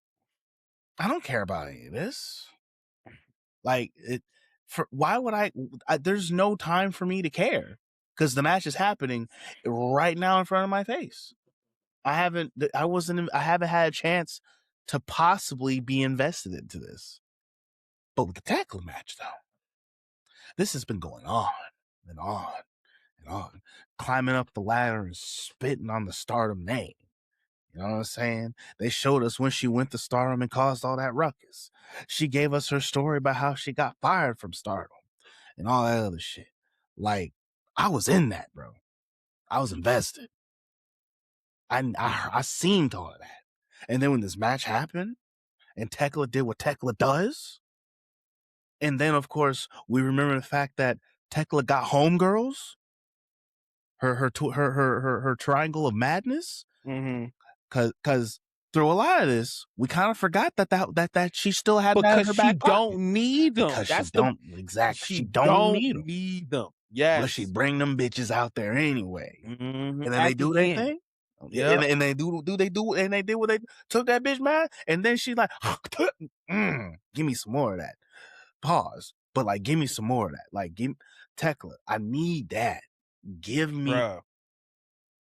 Bruh. That was like, unless like she was like, okay, I'm trying to imagine the conversation backstage. She's like, hey, after the match, can I pull your mask off and can I spit in it? And then she'd be like, yes. Yes, I'm perfectly fine with that. Because I can't see that in a conversation, bro. Like, it felt like she was just going off of the cuff and Listen, just being a fucking heel. listen. When it comes to their character and what they're supposed to be, Tekla is doing it for herself. Tekla tonight, if you were confused, there's a reason why she is called the Toxic Spider. All right? She proved all of that tonight. Downright deplorable and despicable. Tekla is the kind of person who really does not break kayfabe. Like Tekla, that's Tekla. Like you think it's a character? No, that's just Tekla. Listen, That's her. when she come out there and she was all like dumb bitches, and I say dumb bitches because that's all that's here, just a bunch of dumb bitches. Like, man, Tekla, you crazy, girl, you crazy. But to take that mask and simply wipe it on the face of the owner, or the GM of Stardom, bro, he literally was out there. He got cucked. I ain't gonna lie. Stardom got cucked out there. Cause like, how you gonna do their talent like that? Smear it on their face, get the logo spit it on. Like, bro, Stardom got cucked. Listen, like, it makes me wonder because this all happens, right? And so now I'm in this space where it's like, so what's next? Especially with what happens after this Mm-hmm. with the other women's match. Mm-hmm. So it's like, because now in my mind, I'm like, I'll, let's talk about the other women's match first. Okay, you talking about Mercedes Moné and I think it's Mila World? Yes. Okay, look, man. If I hope I'm pronouncing it correctly, Mila World. I'm gonna take 2 seconds to look at you real quick, girl. You doing it? You doing it? You doing the damn thing? For you to lose your brother and then come into this match and you went guns blazing. That man, if you pointed to the sky, you did that for him. And we saw that, but that was a hell of a match. I went into Mercedes Moné versus Model World, and I said, man, I already know Mercedes is gonna win this shit. Like, there's no way they're gonna put the rocket on some new talent when you literally have Monet right here. Like, Tony Khan is still getting his feet picks. This is gonna happen. And then I got invested. Mila World is literally we get into the tail end of the match. And I'm like, holy shit. She might actually win this shit. And for any wrestling fan, this is what I want y'all to realize is in a match. When you're watching a match and you obviously know what is going to happen, then the match, it already loses a star. It already loses its luster because you know what the fuck is going to happen. But the whole point behind it, since we know it's predetermined, is to make me feel. I'm supposed to feel that this could actually happen. This is why when Santino Marella was in in the Elimination Chamber, we was like, holy shit, Santino Marella might win the fucking WWE title. That's why it was hype. Whenever fucking Javon Evans almost had a chance to beat Obafemi, we got hyped even though we knew that nigga was not winning. Like, anytime when you give us a moment like that, a wrestling fan feels like a kid again. And that's what I felt watching this match. I'm watching it, I'm chilling, and then suddenly we get to this point where these girls shifted another fucking gear. And I got to give it to Monet too. I haven't been a fan of some of her matches because I felt like her opponent was making her good. You know how we felt like with Kenny Omega and Zack Sabre Jr. Max? I felt like Monet's opponent was always elevating her and making her look good. But I can say without a shadow of a doubt that Monet is that bitch. But Mila World really stole me. I am a fan. I am a fan, and I really need to see what this girl does in the future. Cause like her storytelling was so good. There's literally a point where she's in the submission, she's in the bank statement, and I'm just like, I think she's about to tap. And she's like inching. She's inching for the rope. And I'm like, she's almost at the rope, bro. Get the rope. You're almost there. I'm shaking. I'm like, this is what we're supposed to feel. I'm supposed to goosebumps. Listen, That is what I want. this goes back to the thing that we talked about at the very beginning of this podcast, all right? And this match answers that question that a lot of people are all like, you guys watch these matches and you're too analytical, or you're too this, you're too that. No. It's not that we're that. It's the fact that what wrestling has been giving us is, it's like, sure, we'll be all like, yeah, nah, this person's going to win. But what wrestling has been doing is they have not been proving us in a way where to make us think otherwise. They'll put these matches together and it's like Roman Reigns versus like LA Knight. Oh, we know LA Knight ain't gonna win. What their job is to do is to make us believe that LA Knight will win. Even Or though has a chance. or has a chance. When it came to this match, there was nothing that would tell us, especially with the way that from the very beginning, as soon as they said Mercedes is in this tournament, okay, she's winning it. Cool. All right. Yeah. We knew it. All right. But then the build happens, the people who lose, and we get to this final round, and it's all like, okay, they're really pushing this Maya World girl. All right, but like the buck stops with the bank statement. You know what I'm saying? You know, the buck stops with Mercedes, and then we get this match, and it's like they give us this match in a way where, number one, they did not oversell, they did not overbook.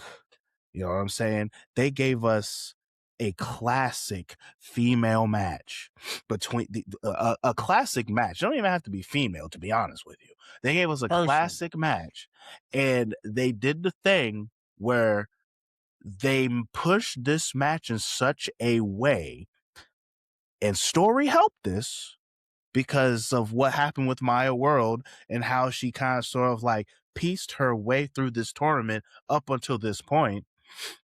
Like the story that they kind of told with her going into this match helped it quite a bit to make me now, as I'm watching this, be all like, when she kicks out, when she like grabs the rope and the match continues, and then it's like she's going going so hard, like for a brief moment, I'm like, oh shit, they really about to get this to her? Yes. And then we get closer, it's like, oh fuck, she really about to get this dub. She really about, and then at the very, very, very last bit, everything that happens, and then she gets her in that bank statement. I'm like, well, she got it the first time, she could flip. And then when she reached it like super high, I'm like, oh no. And then she taps. So I'm like, Yeah, damn. and that's the beauty. That is the beauty. And it's That is like, the beauty. I'm mad in the kayfabe way. Like, damn it, I didn't want her to fucking win. Like, she should have had. I'm mad in character with the match. I'm not mad looking at like, of course they let what's her name win. Yeah, I don't. No, I wasn't like that. No, it's not that. It's just the fact like, oh, she was right fucking there, dog. She was right fucking there. And then Mercedes took you, God, like that. That's where I'm at. That's where it's because the match literally reeled me in. Yes. Right? Yes. Matches don't do that anymore. It's really hard for a match to truly reel you in and get you sucked in so much that even though we on the outside, because we're fucking marks and we're sickos and we know everything, we know Sasha Banks wasn't gonna fucking lose this match. But for a brief moment, watching this match, we believed that Sasha Banks was going to fucking lose this match. And that Monet had that opportunity. Yes. And that is the part where it's all like, that's the piece of wrestling that's missing, because matches don't hit like that as much as they used to, because we're always guessing to see who's going to win and da da da da, but it's like nowadays our guesses are too good and they're not doing enough to make us second guess our guesses. You know what I'm Yes. saying? There used to be a time where you and me will be all like, like with this match, I would be all like, yeah, no, my world's easily taking this. And you'll be like, nah, like freaking Mercedes is Monet. definitely going to win.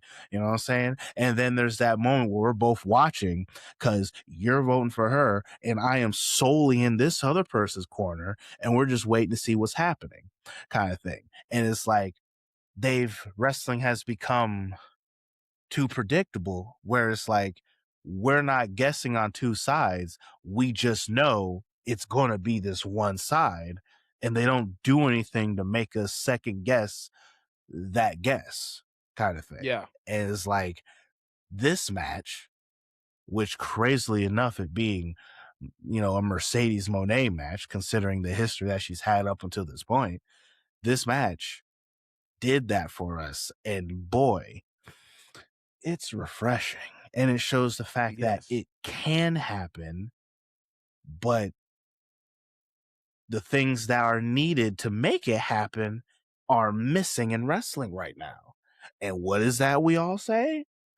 Story. Story made this what it was. Techless match, story made it what it was. Literally. The proof is there, The guys. proof is, and it's crazy. It took 2 women's matches to do that. Crazy. Crazy. Because, like, after that, we got that steel cage. And by the way, I like the concept of Death's Door. I just hate that it's a forbidden door match now, apparently. I hate it because it sounds like the way they named it, it's going to be a forbidden door only match. But the name of it is so fucking dope. Death's Door is kind of dope. Now, what I will also say, compared to what I would say the prototype to Death Door last year, Yeah. with that Tanahashi was in that cage that Yeah. everyone act like they couldn't climb back in to save Will Ospreay. Yeah. Like, which No, is great. that was Blood and Guts, wasn't it? No. So, oh yeah, you're right. I'm thinking the wrong thing. You're right. Yeah, that was the match where So, excuse me. So it's like that was like that weird cage that was like a regular cage, but it was like sitting on the ground. This upgraded one, that shit's sleek. Yeah, it looks like it look weird enough. It looks like a dog cage. Yes. It looks like the old school kind of like cage matches, not like the blue ones, but it felt like you're trapped. You felt trapped. So, this was an interesting match where they love doing these multiple people in one match, these party matches, when in all reality, it's like a lot of these talents they could be on the main card, but yet we keep putting the conglomeration together and like they can't do anything separate, right? They're always in a group fucking match in some way, shape, or form. How many times do you know how many times we've seen the conglomeration in a fucking group match? It's so constant. It's like, bro, Orange Cassidy was fucking one of the greatest fucking continental champions in a while. Like he could do shit. Like what's going on? Why Mark Briscoe, as much as I love Mark Briscoe, you cannot sell me him winning the AEW title. I don't give a fuck what you say. I don't need if it happens Wednesday, I'm probably not gonna watch AEW for a while. I'm probably Damn, it's like that, bro. I don't need to see him with this belt. So Mark Briscoe. They're gonna pull a Sami Zayn. Damn, that's how you feel, bro. Mm-hmm. Damn, that's great. Listen, Mark Briscoe, like, I can't believe them putting the belt on him. No. Like as much as I would love to see it, it's like where I feel like AEW is not in a place where a Mark Briscoe title reign is going to do anything. You know what I'm saying? Like, but when it came to this match, right? The one thing that I can at least give this match is the fact that there was a lot of story progression that they threw into this match. So I have to give that to them, kind of deal. Like the whole everything going on with the Don Callis family and conglomeration into Takeshita and all this other stuff. Like there was a lot of story beats happening at one time, which to a certain degree is like a yay and a nay, because it's like there's they're trying to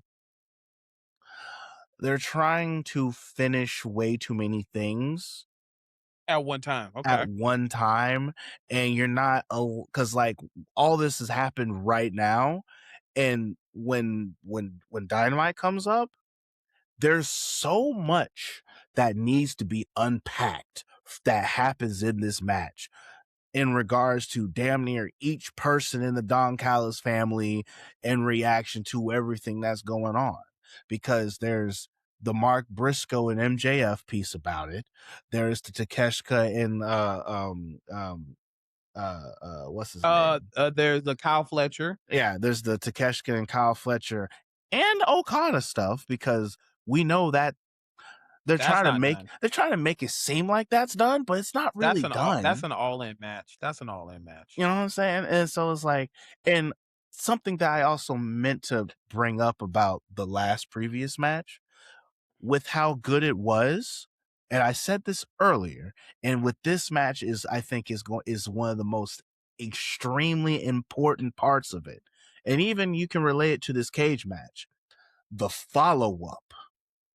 Ooh, yeah. The follow-up needs to be crisp and clear, and something needs to happen. Maya World just went out there and wrestled her fucking ass off.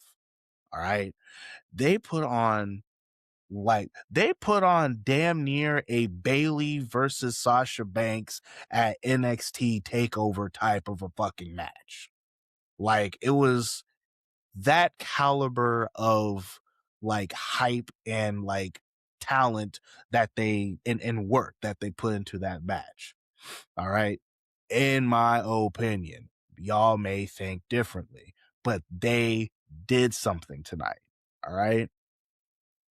I swear on everything. If my world is not on Dynamite, what the fuck are we doing?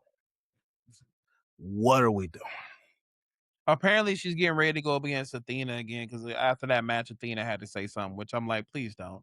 Which and that's the problem. Cause like Athena is a forever Ring of Honor mainstay person. So it's like if we're making her go up against Athena, that means we're not gonna watch it. We're not gonna watch it. Cause nobody watches Ring of Honor. Ring of Honor doesn't matter. It is what it is. But it's like after going up against a main event caliber like Mercedes Moné, her ass needs to be on Dynamite furthering something. Anything. She needs to go out there and cut a promo. She needs to go out there and get mixed in with anything.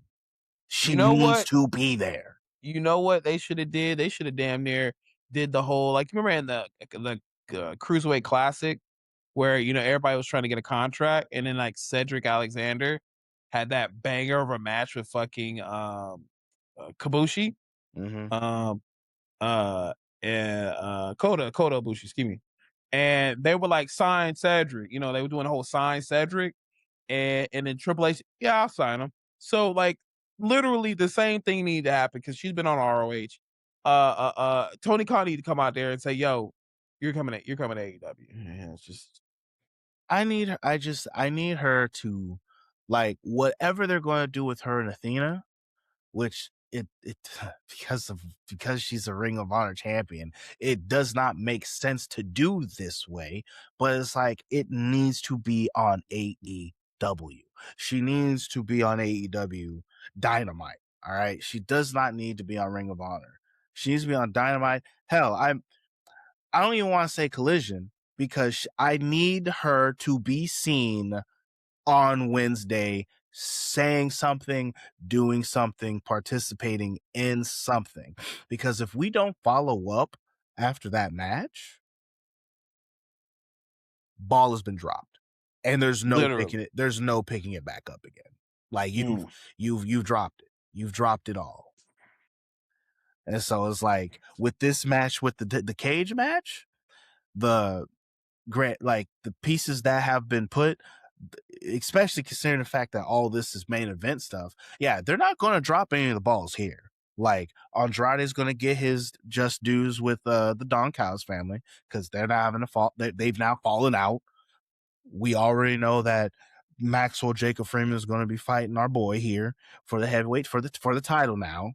So that's now happening, and that's happening on Dynamite, kind of thing. And so I believe we're probably going to. There needs to be some more movement with Kyle Fletcher and Takeshita, considering their whole situation right now, because they're on their falling out with Okada looming in the back. And so it's like, I know all of that will get forward on Dynamite. I need this thing with the girls to be forwarded on Dynamite. Just like how I need with everything that happened with our girl, our women's champion right now, she needs to be on Dynamite and she needs to solidify her absolute toxicity. Because like these are, you need to forward these things and keep the story going and turn the story into more story. Because those so far, all those things that I said, those are the only matches that really fucking mattered tonight. If we would have had a pay-per-view with just those matches, this would have been a great pay-per-view. I will say this much, going back into the cage match, I find it interesting. Jake Doyle, which by the way, I don't know if you've been seeing Wrestle Talk, but they do it too. They do? Yes. I have Doyle. But it's I can't remember his name but he just says Doyle. Like he just does that. Like so but he was the MVP of this match. I ain't gonna lie. He was the MVP. He was showing the fuck out. By the way, Darby Allin, bro, what the fuck is wrong with you, bro? The thumbtack spot, bro, you almost lost an eye. Like, that man is wild, and I love you for what you do, man, but damn, please be safe. Like, I think I need the crowd to, anytime Darby Allin gets out in the ring, they just need to go ahead and chant, please don't die. Please don't die. Please don't die. Because you damn near killing yourself or doing something ridiculous every fucking match. But I love you for what you do with your body. But God damn, bro. Now I also want you to like use him as a great example of the follow-up. You know that he was a AEW world champion, right? Yes. Does it feel like it? No. Does it feel like we recently, very recently, got done with Darby Allin holding the title? Yes, we did. But Does it feel like does it feel like anything was elevated with Darby Allin holding the belt? Does Darby Allin feel like a main event player after holding that belt? He feels like he's the same guy. He has not moved. And you know what else hasn't moved? Any of the people who he fought when he had that title. None of those people, except for Knight. Except for Knight. He's the only one who feels like he actually did something. Because funny enough, Pac, he fought him as well for the title. And Pac was a fucking loser. I love him to death. He's a fucking loser. He's doing nothing. And somehow he got himself a shot at the New Japan title, and he lost. Fucking loser. Pack them up. Please. But it's like that the follow-up is so important when it comes to this. And AEW be dropping the ball the hardest when it comes to these follow-ups. But like, as far as this match though, it was an AEW fucking match with blood. You know what I'm saying? Man, shout outs to the Alpha doing a Blue Thunder bomb on Kyle Fletcher off the apron into a table. Kyle Fletcher, your neck, bro. Your neck, man. Like, your neck has to be in pain, like, all the time. Bro, do you see that crash landing on that table? Yeah, It was, that shit was abysmal.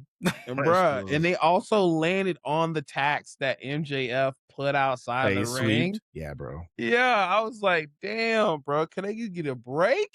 No. I did find I will say, when it came, this match was, if anything, it was entertaining. Yes. It was because it felt more than just them bleeding all over the place and using weapons. Like, there was gore, but there was also story, funny moments. Like, this was a good old time of a match. I'm gonna say this real quick. Tony fucking Khan, put Lio Rush on AEW. God damn it! Bro. Stop just putting him in fucking small segments. Fair. He is a star. Put him on the main fucking show. Thank you, bro. Lio Rush's spot was crazy, dog. Yes. And the fact that they were like, nah, put him in the bag. They put him in the bag, wrapped the chains around it, and shoved them up. Bro, that had me dying, dog. The Lord of the Rings reference to him winning the Dynamite Diamond Ring, I was just like, all right, man, this put him on the fucking main show, bro. Stop playing with us. Listen, You just I agree, but I also like this, just like this slow release of this character. Like, I feel as if I don't know. They're trying to Danhausen. So like I know what you mean when you say that, but like I feel, I don't know. Like, with Danhausen, it's like but with Lio Rush's this Blackheart thing that he's doing, like it just feels appropriate right now, and yes, I'm really liking this, and so. And especially because it's like it's so weird and confusing, and like it's fine. It's fine. It's actually just fine. It's fine. That's literally what it is. It's fine. It's great. Now, one thing that I want to make noted to everybody who's watching this, right? It was at this point when this match was over. Oh boy. It was at this point when this match was over. We're all like, oh, all right. Let's go ahead and get ready for the pod. Let's get ready for the pod. Homie done sent me the link to get the Riverside going and everything. We was ready. And then we're all like, why are they still talking? Like, why are they like, where's the ending credits? Where's the watermark? What's going on? Yeah, why y'all saw us Willow Nightingale? Like, the show should be over right now. And it's like, all right, and now we're going for our triple main event of the. I'm like, oh no, we have one more match. It's 12 a.m., my nigga. It is 12 o'clock. And to give reference, currently, it is 3 a.m. No. It is 3 a.m. right now. When we saw that there was another match, and of course it's the Will Ospreay match with Swerve. We knew this was gonna be like 30 minutes, nigga. Straight up. 30 minutes at least. And of course it was, I mean, the match itself was about 30 minutes, but of course, 5 minutes each for their intros, and then another 3 minutes for the announcing before the bell rings. So it's like, here we are watching this match ending at 12:58. Literally. Now, that all aside, and how heartbroken we was when we found out this pay-per-view was not fucking over. Yes. This match, for me, was about everything I expected it to be. Okay.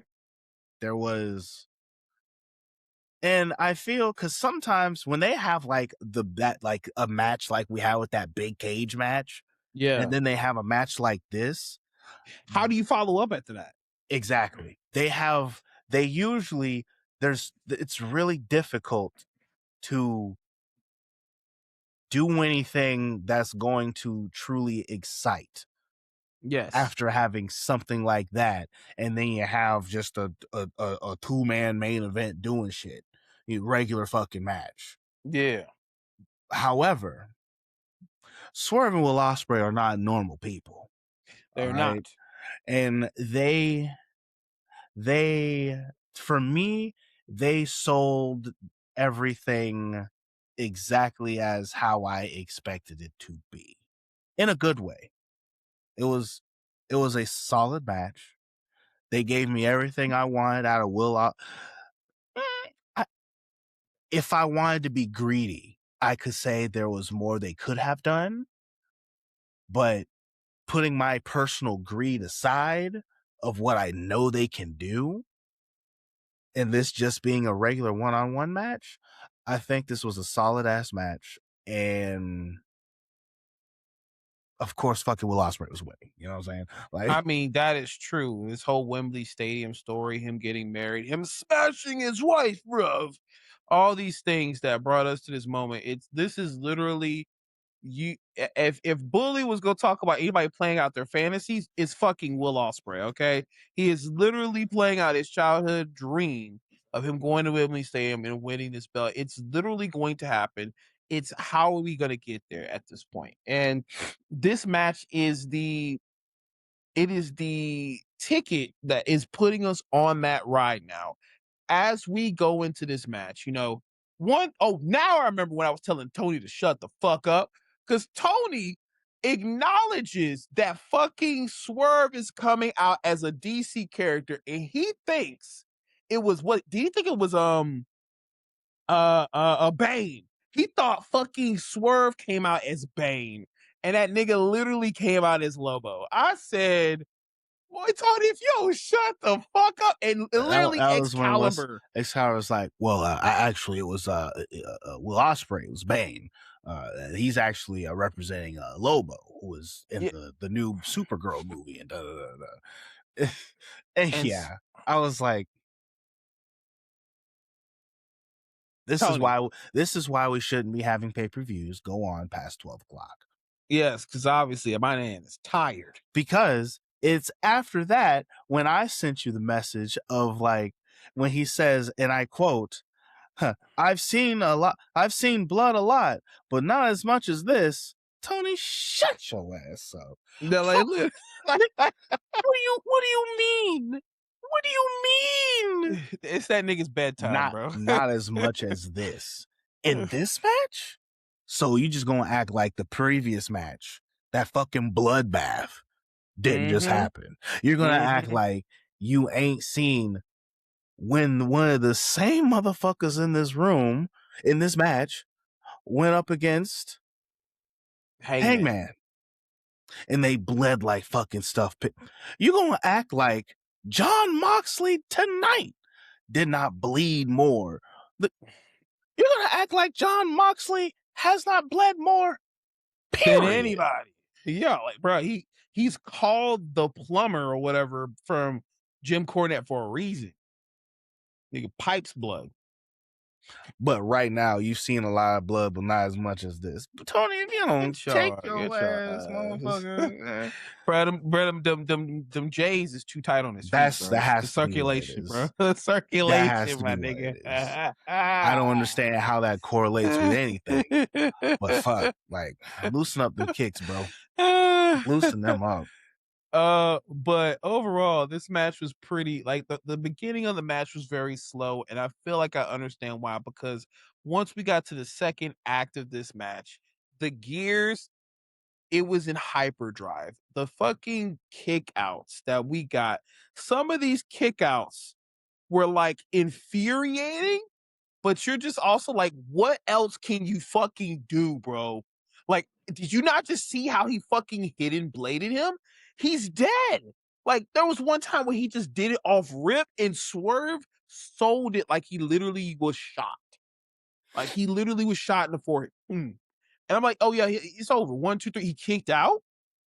Okay, well, all right. And then he does the hidden blade, and then he does the fucking the windbreaker. And I'm like, oh yeah, that's absolutely it. Kicks out. What the fuck are you what? And then they do the sequence where they both hit each other's finishers. He hit the house call. He kicks out at 1. He hits it with the hidden blade. Kicks out at 1. And I'm like, okay, we were just selling the moves. Now we're not selling. Okay. All right. What the fuck? So then we get to a point then where it's the Death Riders are out there. And then Swerve hits him with the house call. And you're going to tell me a man kicked you in your fucking cranium. And then you just looked at fucking Moxley and just said, oh, and you just roided it out. I'm like, bruh. Okay, bro. All right. But the wrestling was great. The story was good.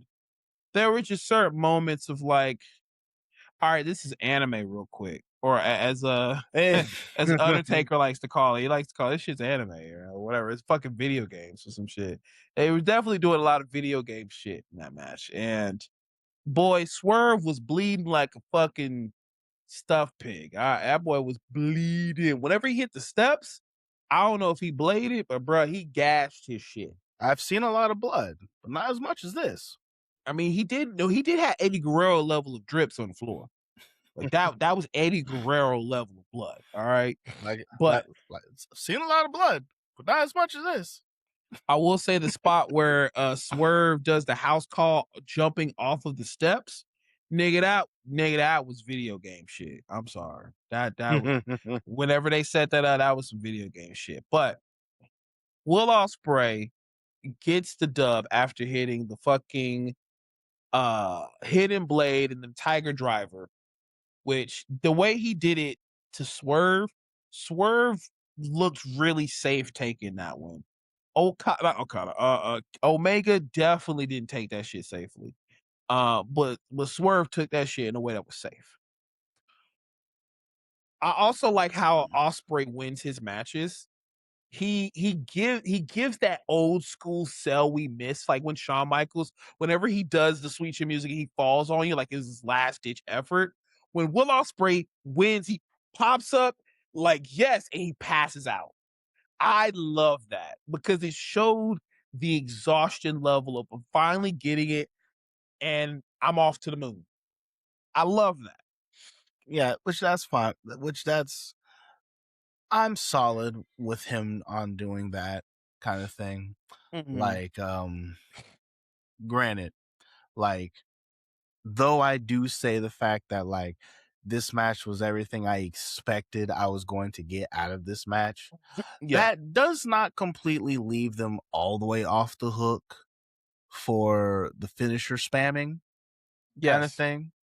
And you know, but at this point, you know, I have to stop beating the dead horse because finishers are no longer finishers anymore.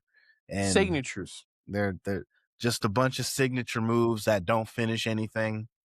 And so, but it's like, it is what it is. While Ospreay is, I still like him and whatnot. Can you imagine what your boy is saying right now, Jay in New York?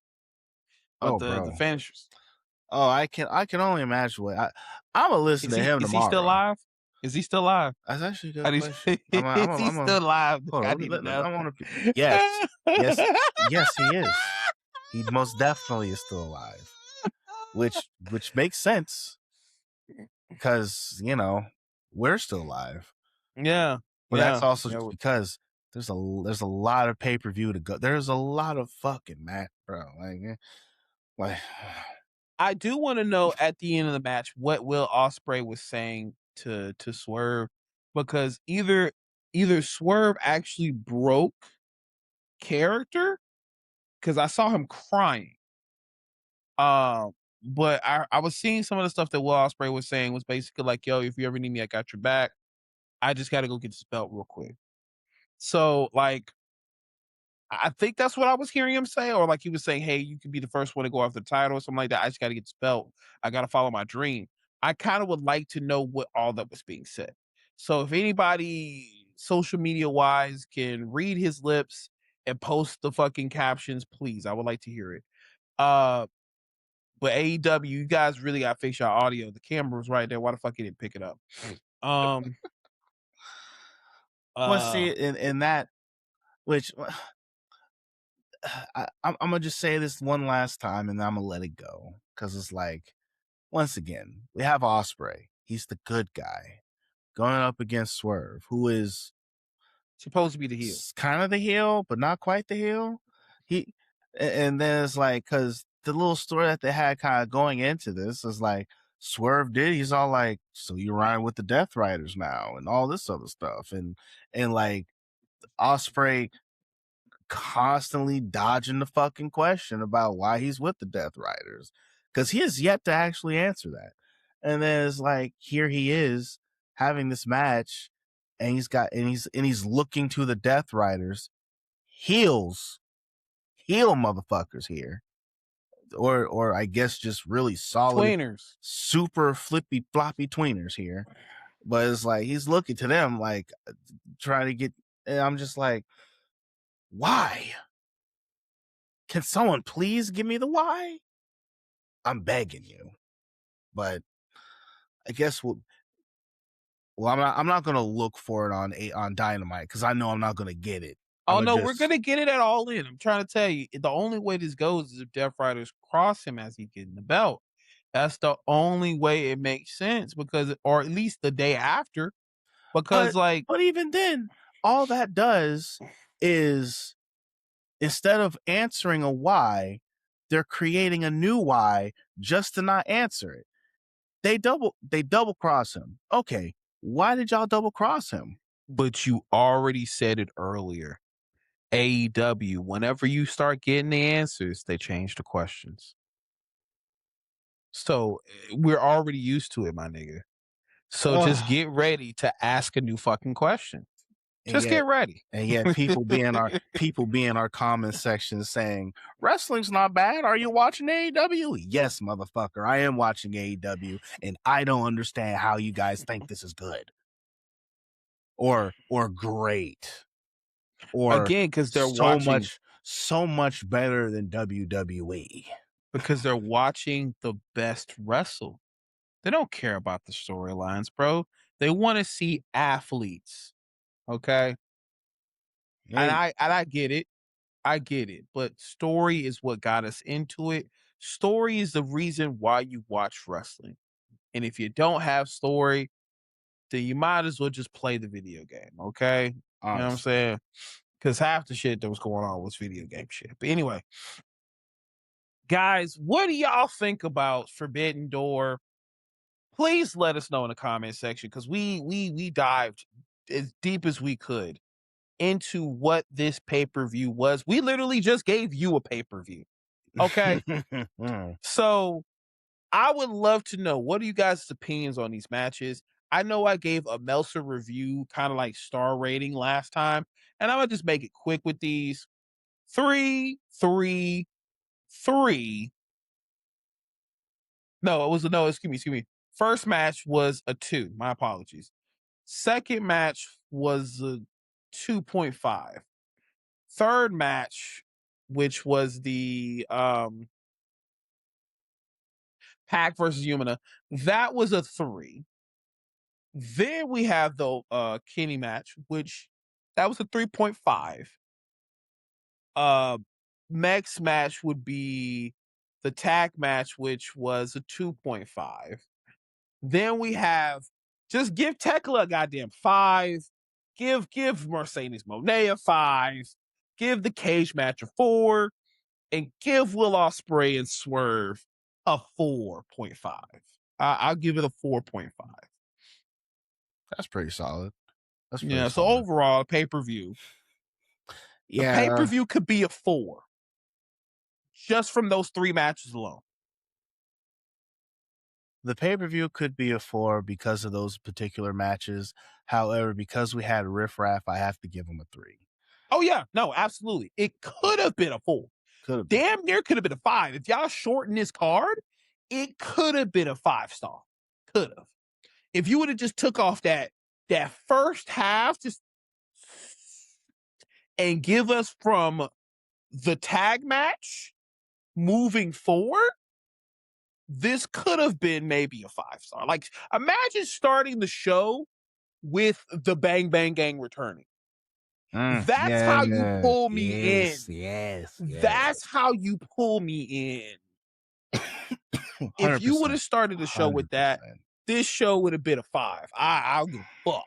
Listen, it could have. I guess for me, that 3-way tag match, that was a 2. The tag team match, because of JY's return, that's a 3.5. That heavyweight title match with Pac, that's like a 2, almost a fucking 1.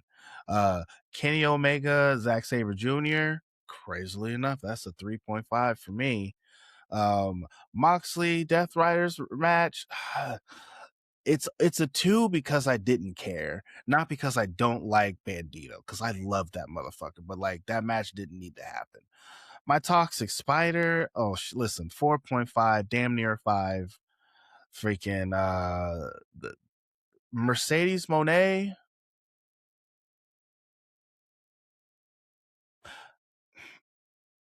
is it a 5? Is it really though? That's a 5, bro. That story, bro, it was good. Honestly, that made you feel. That's a 5. Come on now. I'll let her have it.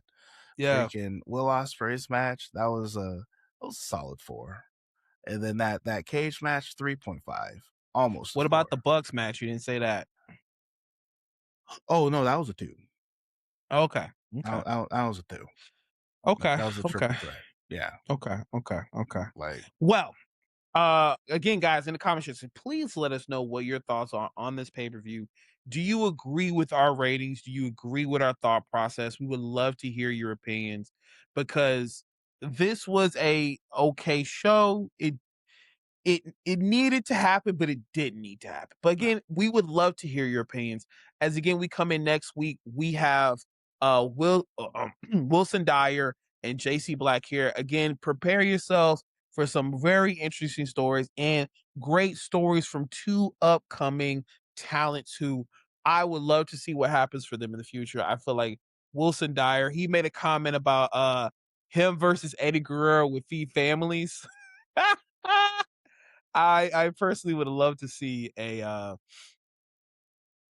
frog splash from Eddie Guerrero holding a phone and it going viral. That would be fun. But if only.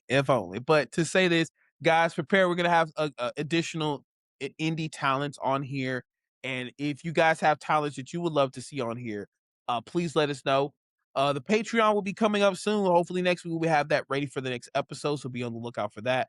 And always remember, guys, slam the like button, tombstone the subscribe button, because we will be here every week with new content. Because as always, the ring is sacred, the questions are real, and the destruction is guaranteed, because I am Sugoi the Masaku. And ya boy, Swag Switch in the building. And till next time, this is Big Brothers of Destruction Podcast. We'll see you next week. Ta-ta for now. Goodbye.